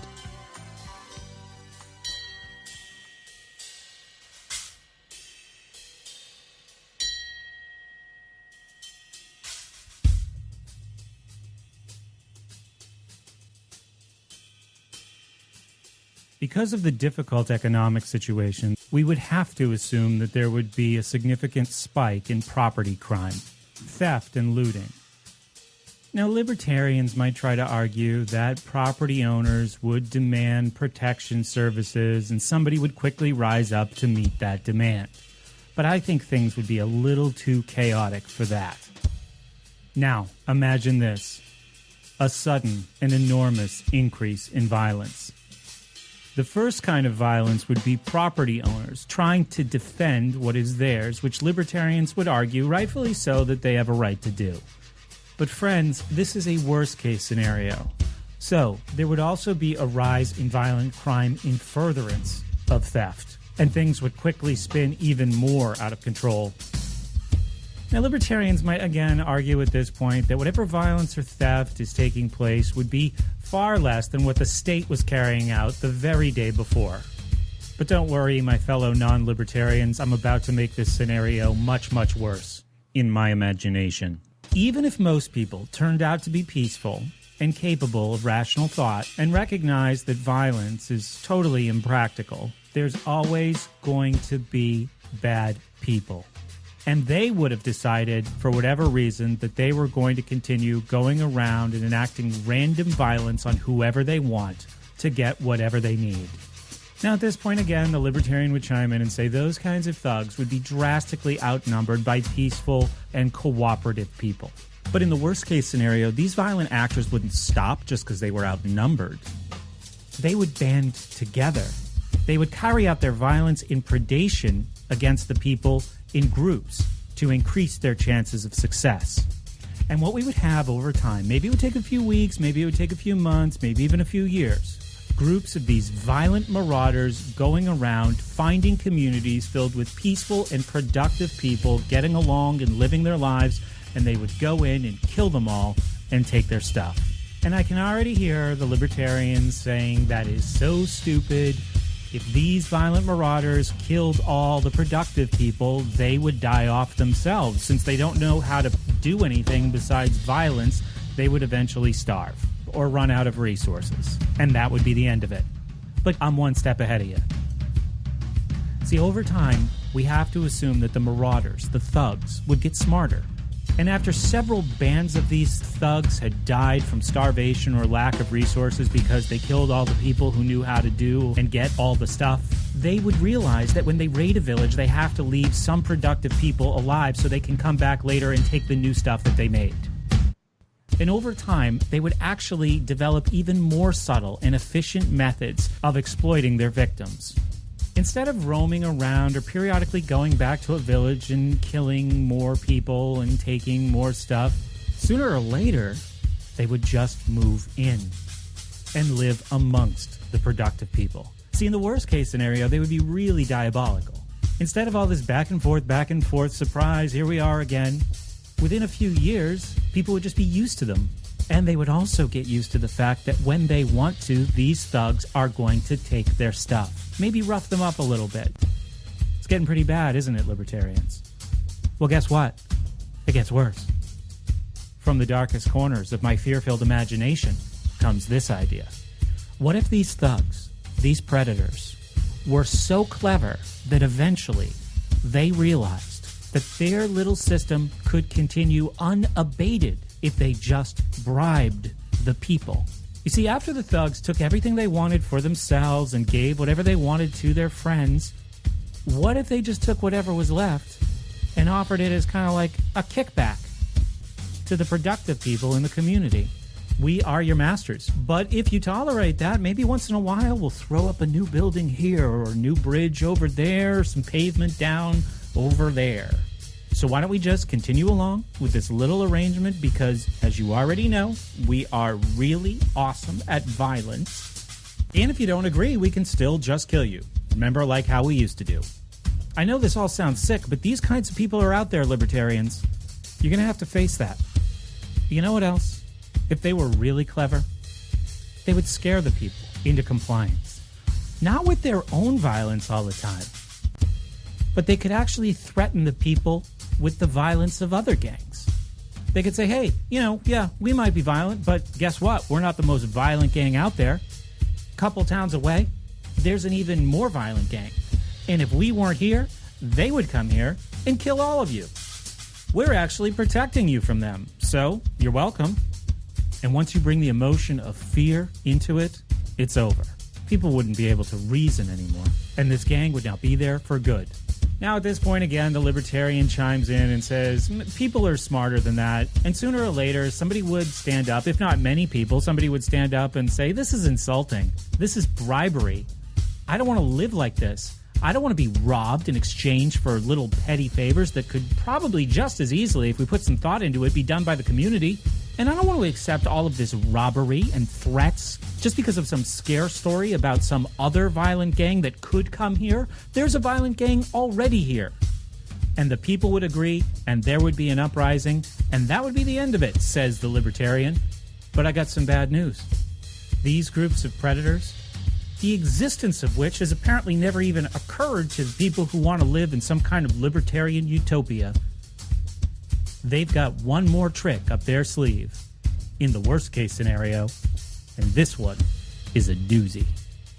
Now for this last one, you'll have to bear with me because this sounds so ridiculous and far-fetched, I'm not even exactly sure how this would come to be. But imagine this. The thugs somehow convince the people to surrender control of the channels of information, communication, and education to the gang itself. Again, I don't know how that happens, but in the worst case scenario, you have to think that it could be possible. Maybe they go after the children. Yeah, they bribe parents. People are already used to bribes with free daycare. I know it doesn't sound like something that good people would allow to happen, but if enough time had passed, these people would have become pretty habituated to dependence on the gang. Daycare becomes more sophisticated and better funded. The children are forced to stay there longer and longer. They are fed a new language and subsequently a new way of thinking about the predators. Instead of describing the relationship accurately with words like theft and threats, they're given new words that distort reality. First couple generations, it might be tough, but after that, the kids would come home, they would complain, they would talk about how terrible it is, they would talk about how much it sucks, and the parents could just dismiss it by saying something like, hey, we all have to do it. And even though this worst-case scenario, I admit, is very far-fetched, the libertarians at this point would have to admit that within a generation or two, the violent predators would have no more significant problems managing their herds of peaceful and productive people. They might have to deal with the occasional rogue who questions their authority or their legitimacy, but probably not even directly. After a while, the indoctrinated people would do that for them. They would say, without the violent gang, and it wouldn't be called that anymore, they would have thought of a new name for it, who would maintain order? Who would take care of the children? Who would protect us from violent people who want to do us harm? Who would keep our food supply safe? As my worst-case scenario vision of this anarchistic world grows even darker, other groups of thugs recognize the success that this gang has had, and they copy that model. It is replicated all over the world. Even as their control over the people stabilized, the gangs would still be plenty violent. They would fight with each other. Here's a really sad thing. Because of the messages that all the people were absorbing in daycare, they would actually cheer when the gang that preys on them slaughters a group of people that another gang preys on. It could get that bad. But if this got bad enough and continued long enough, the entire world would just become divided up into these gang territories. And at this most tragic ending, a good person, a hardworking and peaceful person who just wanted to live his or her life free of coercion, would realize that there is no place on earth that they could go. The end.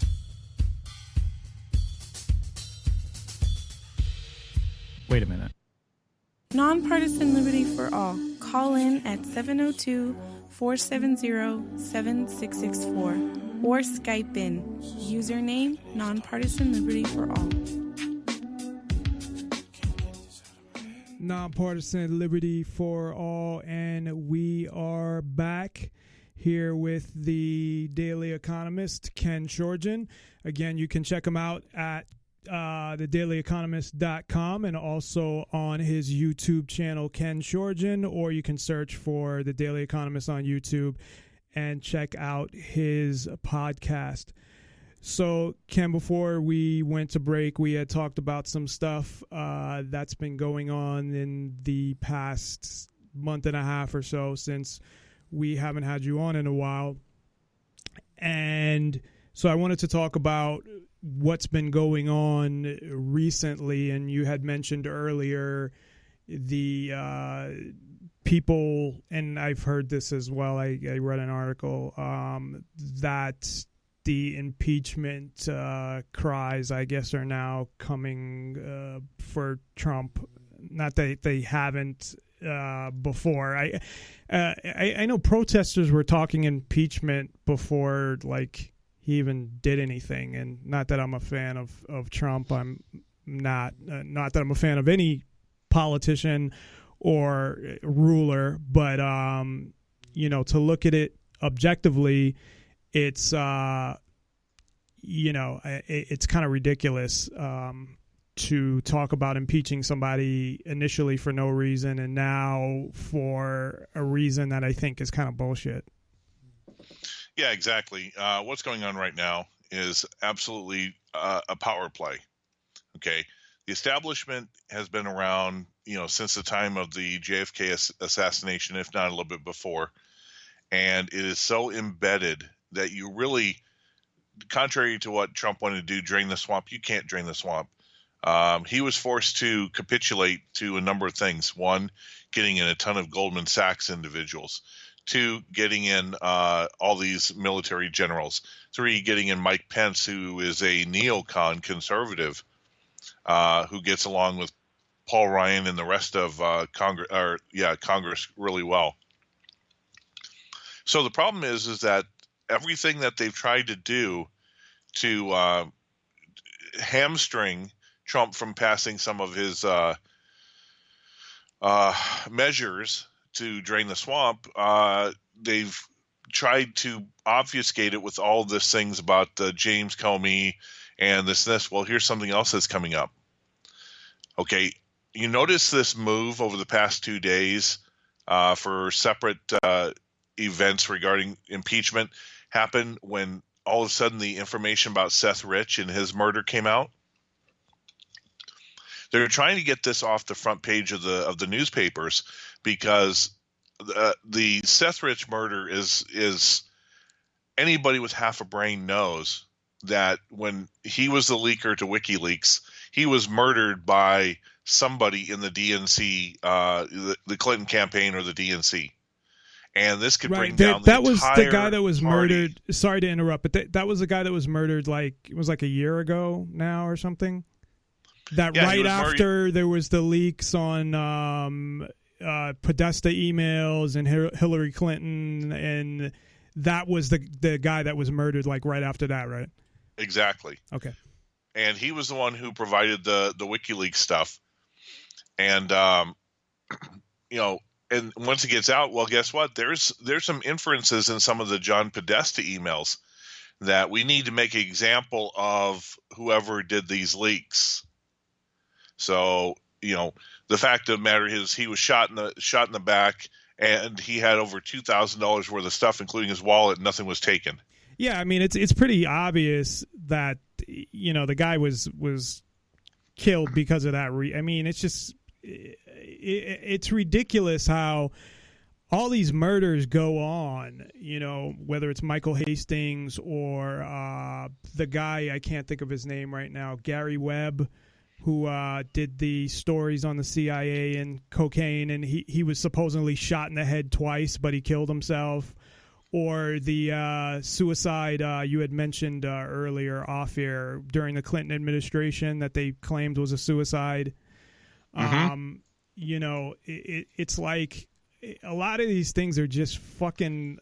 Well, it's pretty obvious. I mean, this is what the establishment is scared about. Guess who has now access to all that information that they've been kept hidden going back to when Bush was president, when Clinton was president, etc. Trump. Okay, and he has the DOJ.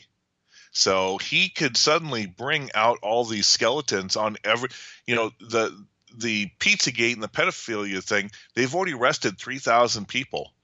How many of those people are going to start singing from the high-end people who are part of this?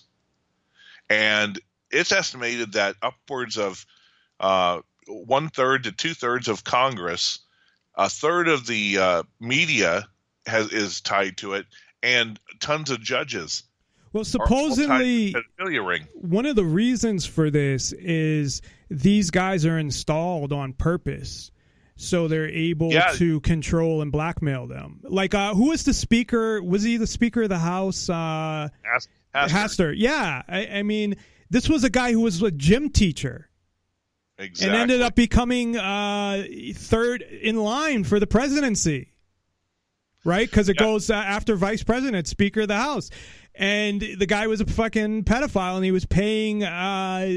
He didn't get indicted on rape or anything like that. He went to jail over the payments, the blackmail payments or something, right? Something like that. But the fact of the matter is he got busted after the fact. Right. They didn't need him. See, this is one of the things that's what they can do is when they need to get rid of them, it's perfect. It's like they have that over them. They can control them, and then they can throw them out when they need to, like trash. And they control just about everybody in Congress by, well, even the NSA, having the NSA spy on everybody. I mean, nobody is perfectly clean, and I'm not saying illegal shit. I'm just saying something embarrassing that you don't want people to know. Whether somebody's cheating on their wife or whatever. It doesn't have to be something as serious and as fucked up as pedophilia. But those guys are so easy to blackmail if you have that evidence on them. How many of these people do the NSA know that went to Lolita Island, where the child sex rings are? Hillary Clinton's already been on the list of going there like 7 times and billed 20. Oh, I'm sure, and it crosses over. I did some research on Hollywood and the pedophilia rings in Hollywood, but Hollywood and government are very connected. I don't know what your opinion is on that, but from what I've seen, because it's very controlled by government in a lot of ways, especially when they do movies that are related to the military and government, and they need permission. Sure, but who runs Hollywood? The Zionist Jewish cabal. Why? Okay. And that's exactly. I don't know. I agree with that, but that's fine. Well, look into it. That was really the basis. Most of the communists that were in the McCarthy thing, most of them were Jewish communists, Zionist communists. That's why this whole thing became a big thing. How many Jews is that? Like most of the Jews? Well, because when you say Jewish cabal, it's like, if you want to say that it's they happen to be Jewish and it's a small percentage, but we're not talking Jews. We're talking about elites, right? Take a look at who runs Goldman Sachs. Take a look who runs the Treasury. Take a look at all along. Okay, Mnuchin. Jewish, Ashkenazi Jewish, Blankfein, Ashkenazi Jewish, you name it, down the road, Schumer, Ashkenazi Jewish. So, that is the cabal, that is the establishment. And it goes back to Rothschild, Jewish, who established these things back in the late 1800s, early 1900s. I wrote a book on the Israel deception. It lays out the entire history and is documented on where all this came about. So you want to know where the cabal is? Well, if you want to say that, 0.0001% of the Jews are part of this, then, that fine. But, I mean, Look, there's a difference between Zionists, and that's why I kept saying Zionist, because Zionism is a political party, okay? And there are more than just Jews who are Zionists. That's what I'm trying to get across is Zionism. It's a political party. It's a political movement. It's like communism.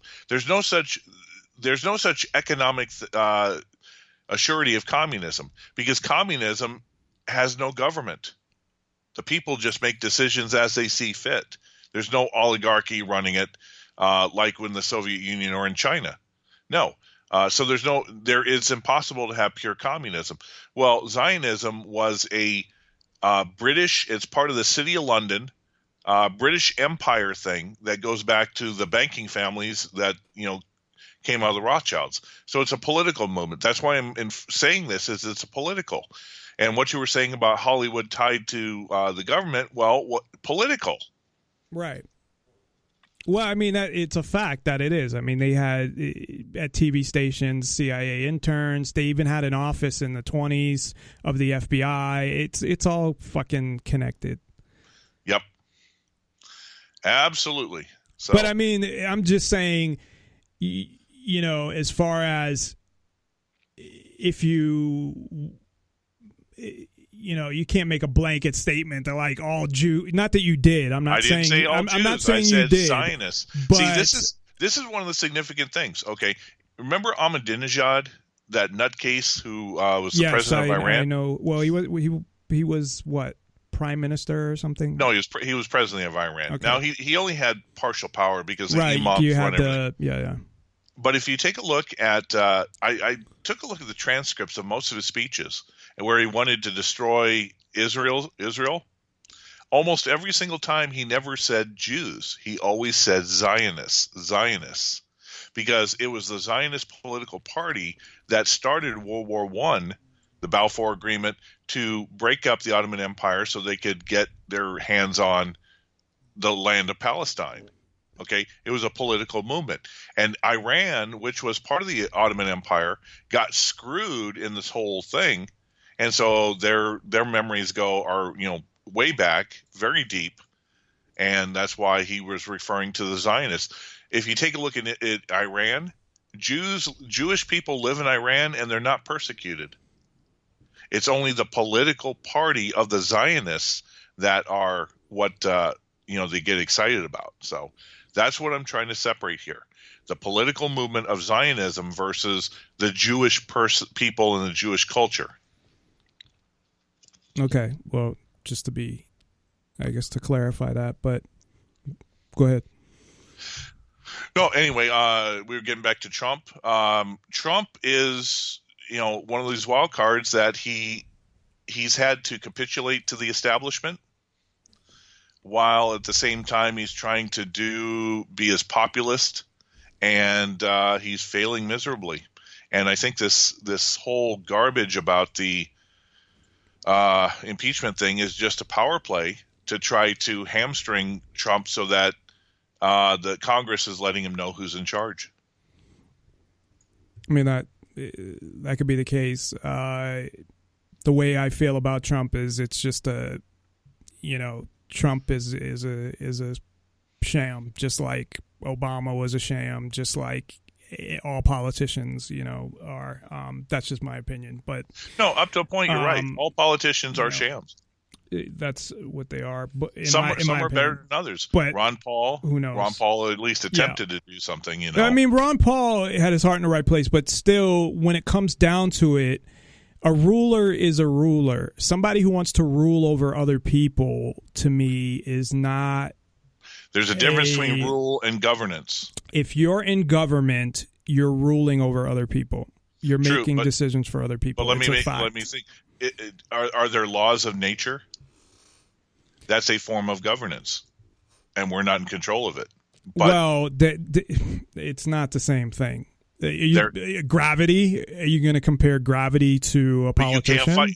It is a law of governance. It's a law. It's a physics law. Well, that's governance. A law of nature. That's just, you cannot defy gravity because. I mean, maybe actually that's not true because you can, invent a plane. But I mean, if you can get 23,000 miles per second, right. There are certain things you can do, but you have to work within the parameters of nature, or like you can fly if you in a plane, but you can't flap your fucking wings and defy gravity. You know what I'm saying? Yep. So. I don't know. I can't compare. Government is a made-up entity that was created by people, as opposed to laws of nature exist in the. I don't know how you would describe it my in a point good is, way. is that but in all things there is a nature abhors a vacuum, and the vacuum will be filled by a form of governance or power. Now. The original U.S. Constitution was meant as a great experiment. It had never been done where the people have the opportunity to rule themselves. And as Ben Franklin says, when the lady asked him to government, she said, "It's a republic if I know, and you the used people that can quote keep it." Before, but I don't even think, and I know you know way more about history than me, but I don't even think when you look at it that that was ever the real intention of the majority of people that were involved with, for one, overthrowing the government, essentially. I mean, I guess they followed supposedly the correct procedure, but not really, in going from the Articles of Confederation. But, you know, how many people signed the Constitution? There were 7 million people in the colonies. You know, so but only I mean, only 3% actually wanted revolution. They were more content to live under the king. Right. Hey, we don't care, because the majority of people are sheep. People had things, you know, and we weren't even alive then. So, you know, I don't want to get in a long discussion on this, but I mean, people didn't have any say, and I just believe that where we're at now was the plan from the beginning. And I know you disagree with that, but no, possibly. That's you know, these were elites. They didn't think every man was created equal. Now, some people I think did, but they had to do politically what they had to do. Like Jefferson is somebody who I think he believed in a lot of this stuff. I really do, of what I read of him. Maybe he didn't, but I know he didn't want slavery in the Constitution to go on, but he knew that if he didn't agree to it, there wasn't going to be a country. Yeah, the southern colonies would have never signed it. Exactly. So he did what he had to do, what he thought was best at the time. But, you know, I think a lot of these guys were elites who really would be happy with how things are now. Which this is, and I think we're almost at end game. We're getting close to it, of total control. And that's what I believe governments are about. And you know that. And that's why, not to get, again, I'll finish up real quick, but if I thought there was some other solution to have freedom and still have a government, then I would support that. I don't see it. So, but let's not get into a big discussion over it. But I'll end it by saying this. You know what? I can see and even adhere a little bit to your perspective. No, I know you understand where I'm coming from. With freedom requires responsibility, and it's the responsibility part that I that's don't see your concern. I know. Willing to do. I know with you in theory, because I was thinking about this earlier, that in theory, I think you agree with a lot of what I say, but it's just in practice, you don't think it's a realistic approach, really. I look at it from the church angle. You know, I've been to many churches. Guess what? 95% of the people sitting in the pews are more than willing to let the person behind the dais tell them what to believe. They have all the freedom in the world to open the book and to read it and to choose their own beliefs. But instead, they let somebody else interpret it for them. Exactly. Right. And that's the nature of man. Yeah. 95% or greater will always be sheep and follow somebody who is charismatic or gives them something that I don't know. I mean, that may be true. I'm trying to, and it has shown to be true. I'm just hoping that it's not. But most of the information backs up what you're saying. I mean, I'm hoping that more people, open their minds. But part of it is because, the indoctrination since the beginning, since the way they're brought up. I mean, that affects people. This has been throughout 5,000, 6,000 years of history. Yeah, I know. So, here's real quick on this thing. You are an idealist, and there's nothing wrong with necessarily being idealist. To be honest, not really, because I think we're fucked. I try to hope, but I think we're fucked. The greatest philosophy that one can have is being a pragmatist. Hope for the best, but see things as they are. Oh no, I trust me. I am not an idealist in how you think I am. I am not at all. We'd have to talk about it in more detail, which we can do that. I can do it. So let's move over to cryptocurrencies. Have you been seeing what Bitcoin's been doing? I haven't been looking at Bitcoin, but I know the last time we talked, we did talk about Bitcoin. It went way up, and don't know what's happened since then. It's still going up. $1,800 Bitcoin. Oh, Jesus. And now there are all the other a lot of the other cryptocurrencies are going nuts. Is that Ethereum, the highest ever it's been? Yeah. Yeah, it actually just got under 1,900 at one point recently, and it got shot down. When did it get shot down? Are people starting to sell? Is that why it went down? Really, not why it went up, obviously, because that wouldn't cause it to go up. But I mean, did it start to go down because people are starting to sell? Whether it's a bubble. Yeah, see, that's why I would. You know what? If you bought it, and I said this before, if you got in really early and got it for anything under like $100, let it go, man. Fucking sell that shit. Yeah, seriously, buy gold. The greatest potential investment right now is silver.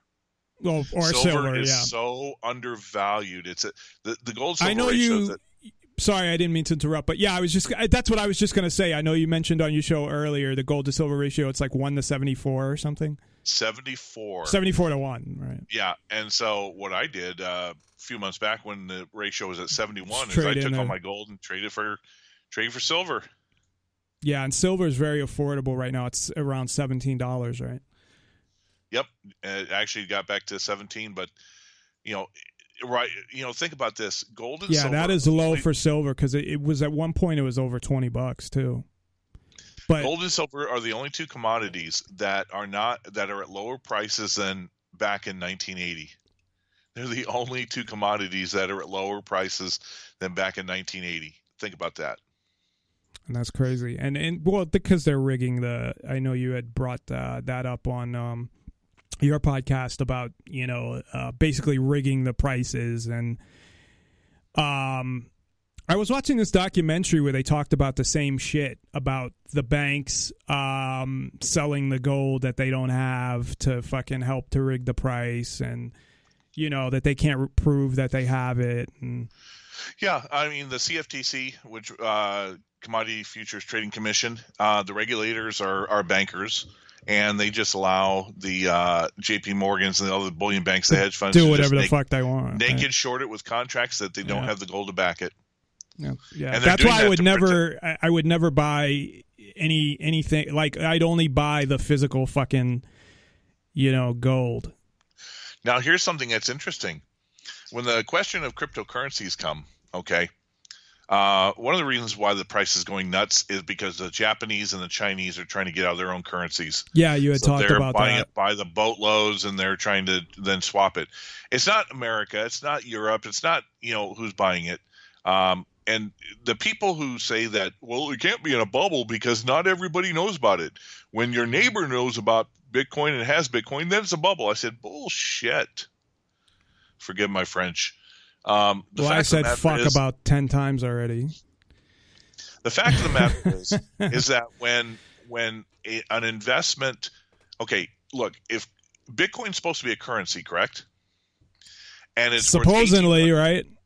It's worth even though they ruled that it's not. Didn't they rule it's not a currency? The original structure by Satoshi was it's supposed to be a currency, right? And in relation to the U.S. dollar as a currency relates to another currency, the value in U.S. dollars is 1,800. Well, why is it the other day that Bitcoin went up when the dollar also went up?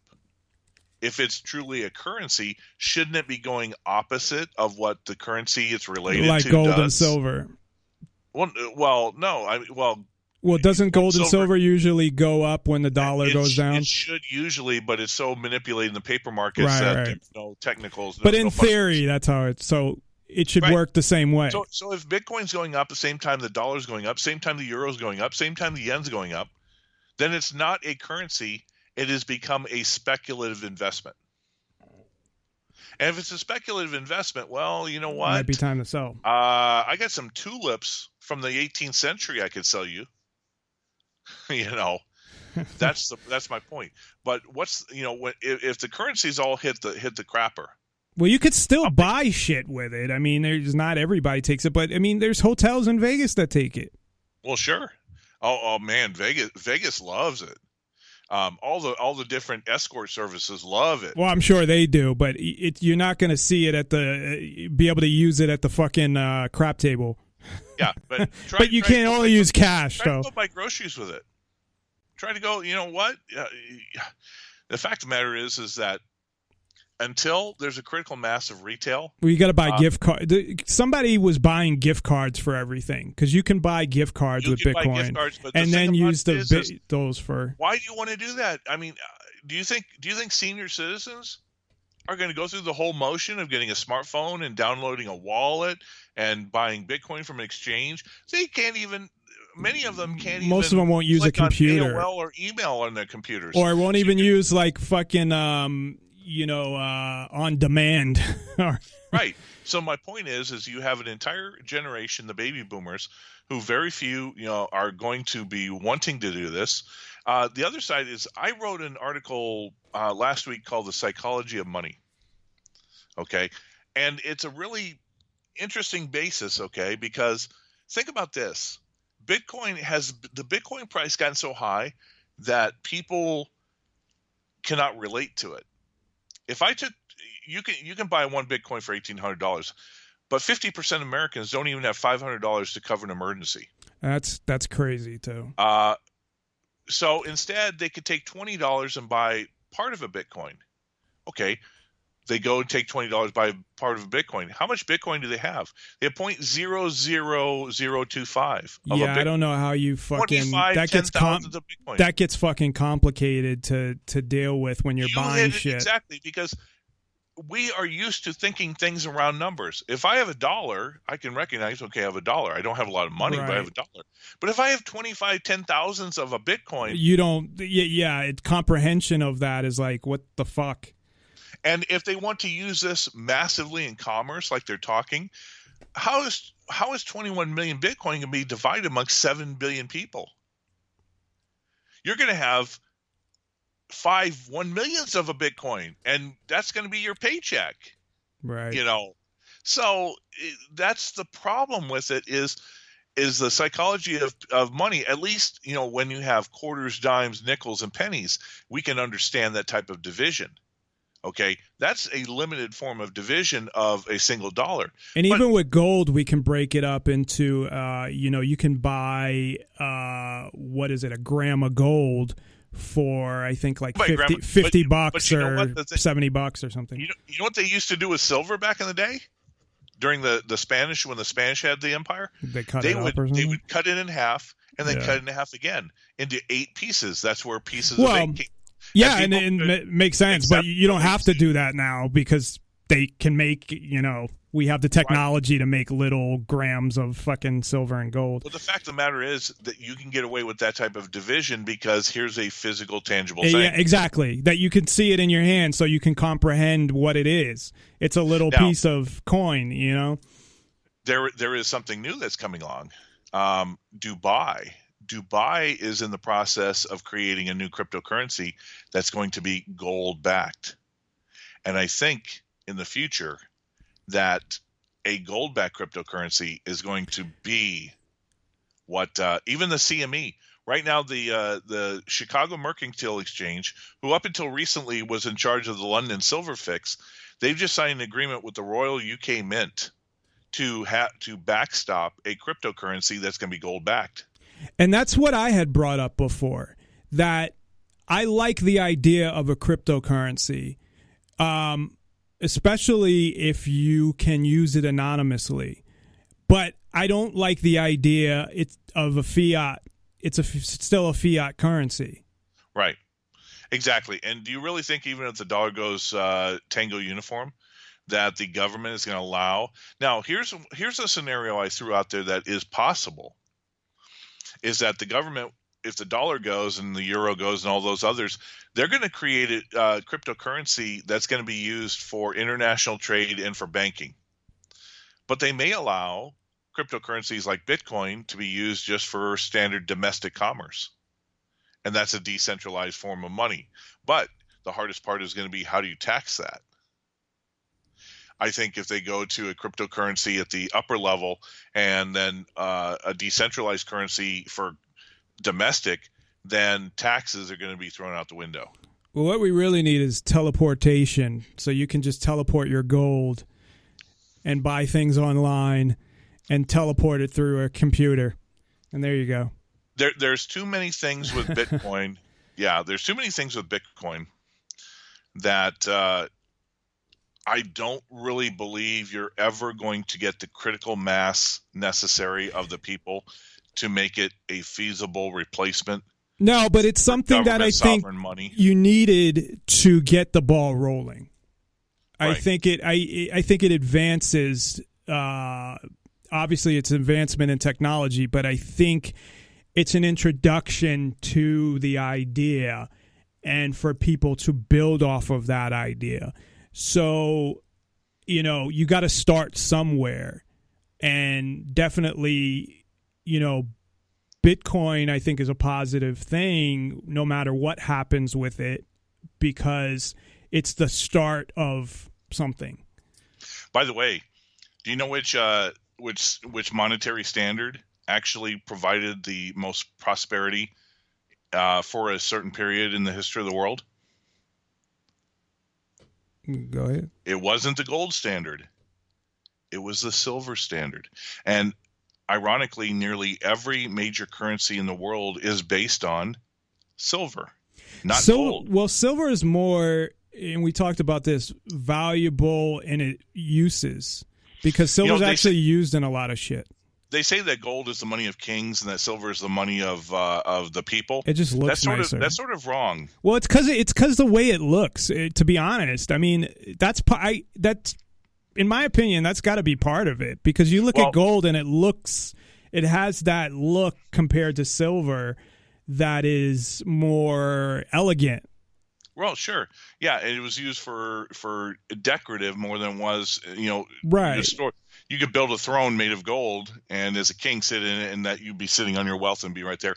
No, silver more than the money of the people, because most of the people had copper, and then they had whatever. Silver is the money of commerce. It's the money of trade. It's the money of business. And they used to have coins with real silver in them. Think about this. The Spanish built their empire. When they found the New World, they built their empire not on gold, but on silver. When the British took over after they defeated the Armada, what is the British currency? It's the pound sterling.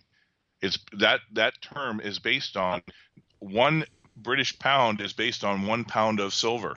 The RMB, the Chinese yuan, is based on silver when they had tons of silver during the time of the Opium Wars. And constitutionally, what does it say a dollar is? Like 912 grains of fine silver is what determines a dollar. Nearly every single currency in the world is based on silver. And if you think about it, the amount of technological and prosperity that occurred from like 1492 to the end of the Industrial Revolution, when we were built on silver. By the way, the interesting thing, besides the Great Depression and then later the Great Recession of 2008, the other great economic downturn was in 1873. What happened in 1873? The government took silver out of the monetary system that year, and this was, of course, the rise of the populist movement. It came back in coins, at least. Like they made coins later, like quarters and shit. You can still get that. We officially went on a gold standard at. I see what you're saying. The back end, yeah. As a matter of fact, gold and silver, the fight for which one would be money was intrinsic in the election of 1900. Because if you go out to Google and do a search of William McKinley campaign poster, you see him standing on a gold coin. And then, of course, who did he run against? William Jennings Bryan, who was the populist candidate who did a famous speech, "You shall not crucify mankind upon a cross of gold," because he wanted silver in there. The entire story of Wizard of Oz is based on that election. What was Oz? Oz was Washington, D.C. The wizard was President McKinley. How did you get to Oz? You followed the yellow brick road. Yeah, I've heard that story before. It might have been from you, but I'm not sure. The most important thing was, in the book, guess what color Dorothy's slippers were? They were silver. They weren't ruby red. They were silver. She represented Middle America who wanted silver, but were forced to, go by what Oz said as gold standard. So we're kind of running out of time here, but there's a couple other things that I saw that I wanted to bring up. One, you had mentioned Zimbabwe is looking at gold-backed currency or silver-backed currency. That is correct. Zimbabwe may be the first to bring back a gold-backed currency. Which is still considered a third world country, I believe, but Zimbabwe is going to be tied into the Silk Road. So they're going to have Chinese backing, and the Chinese eventually want to go. And that's what really the North Korea is all about. North Korea is not going to nuke anybody. They're just, that's bullshit. They don't have the ability. It gives us the excuse to bring in warships off the coast of Korea and to put in the THAAD system in South Korea, because the THAAD system's not to stop Korean missiles. The THAAD system is to stop Chinese missiles, in case the United States wants to try to foment a war with China. Yeah, because I know China and Russia. See, here's something else. Okay, a few days ago, I wrote. What was the story here? Chinese central bank intimates that the Silk Road will be the means to wean the world off dollar hegemony. Because everybody who's going to be on the Silk Road will be able to do trade in their own currencies outside the dollar. Well, that was echoed in an article I wrote today also, that a Russian economist, the chief economist for the Eurasian Development Bank, stated that the Silk Road project will have the power to wean member nations off the dollar and as a way to end the thing. Well, what is China doing? China's been begging the United States to be part of the Silk Road project, and the United States has downplayed it, and they're not even sending representatives. Well, we're cutting our own throats because China wants the dollar to be part of it, but if the U.S. isn't going to get involved, then they're just going to simply say, screw you, bypass the dollar, and you're creating your own coffin.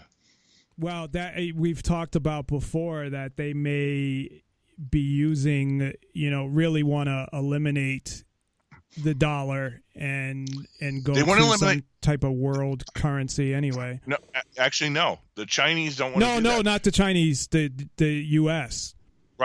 Right. The Chinese do not want a singular polar reserve currency. The Chinese don't want the RMB to be the only reserve currency. They want a basket of currencies because they realize that once you become the reserve currency and the world has to have your currency, all of a sudden you become a debtor nation instead of a creditor nation because you got to keep printing tons of bills to supply the rest of the world. No, they want a joint member, say like 5 different currencies, maybe backed by gold. That gold can be the standard rather than currencies, and then people just have to supply the gold. They don't have to supply, get a bunch of RMB. Right. And then, of course, the other story, which isn't a huge story because there's a lot of a lot of states that already have that, but it's, I guess, big for you and for me as well, because it's not that far from me, is that Arizona now will no longer tax, is it gold and silver? Gold and silver. On May 10th, the Arizona legislature completed the approval. It was signed by Doug Ducey, the governor. And what that means is there'll be no sales tax and no capital gains tax on gold and silver in the state of Arizona. What it means more than anything is that the state of Arizona is recognizing gold and silver as money once again. You don't tax money. Right. And set the course for the next future moves towards making it legal tender and then possibly having internal domestic interstate commerce use gold and silver. Utah, Texas, Virginia, and Oklahoma, and Idaho all have legislation in the process to do the same thing. I wish Nevada would get on that because they still charge tax except for the what do you call them? The coins that aren't minted by any government. They're just they're there's a word for them. The rounds. Yeah, rounds aren't taxed, but Right.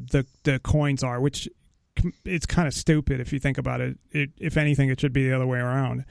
But yeah, I hope Nevada gets on that. But there's other states that already there's no tax. I don't think in Florida there's any tax on gold and silver purchases. There's always capital gains tax at the federal level. These are all But I state mean, things. just on the purchases of the actual Right. gold. Yeah, but they have to prove that's hard for them to track. You hit the nail on the head. So This is why if you're going to buy gold and silver, you don't fucking claim that shit. if you're going to do major purchases, try to do it overseas.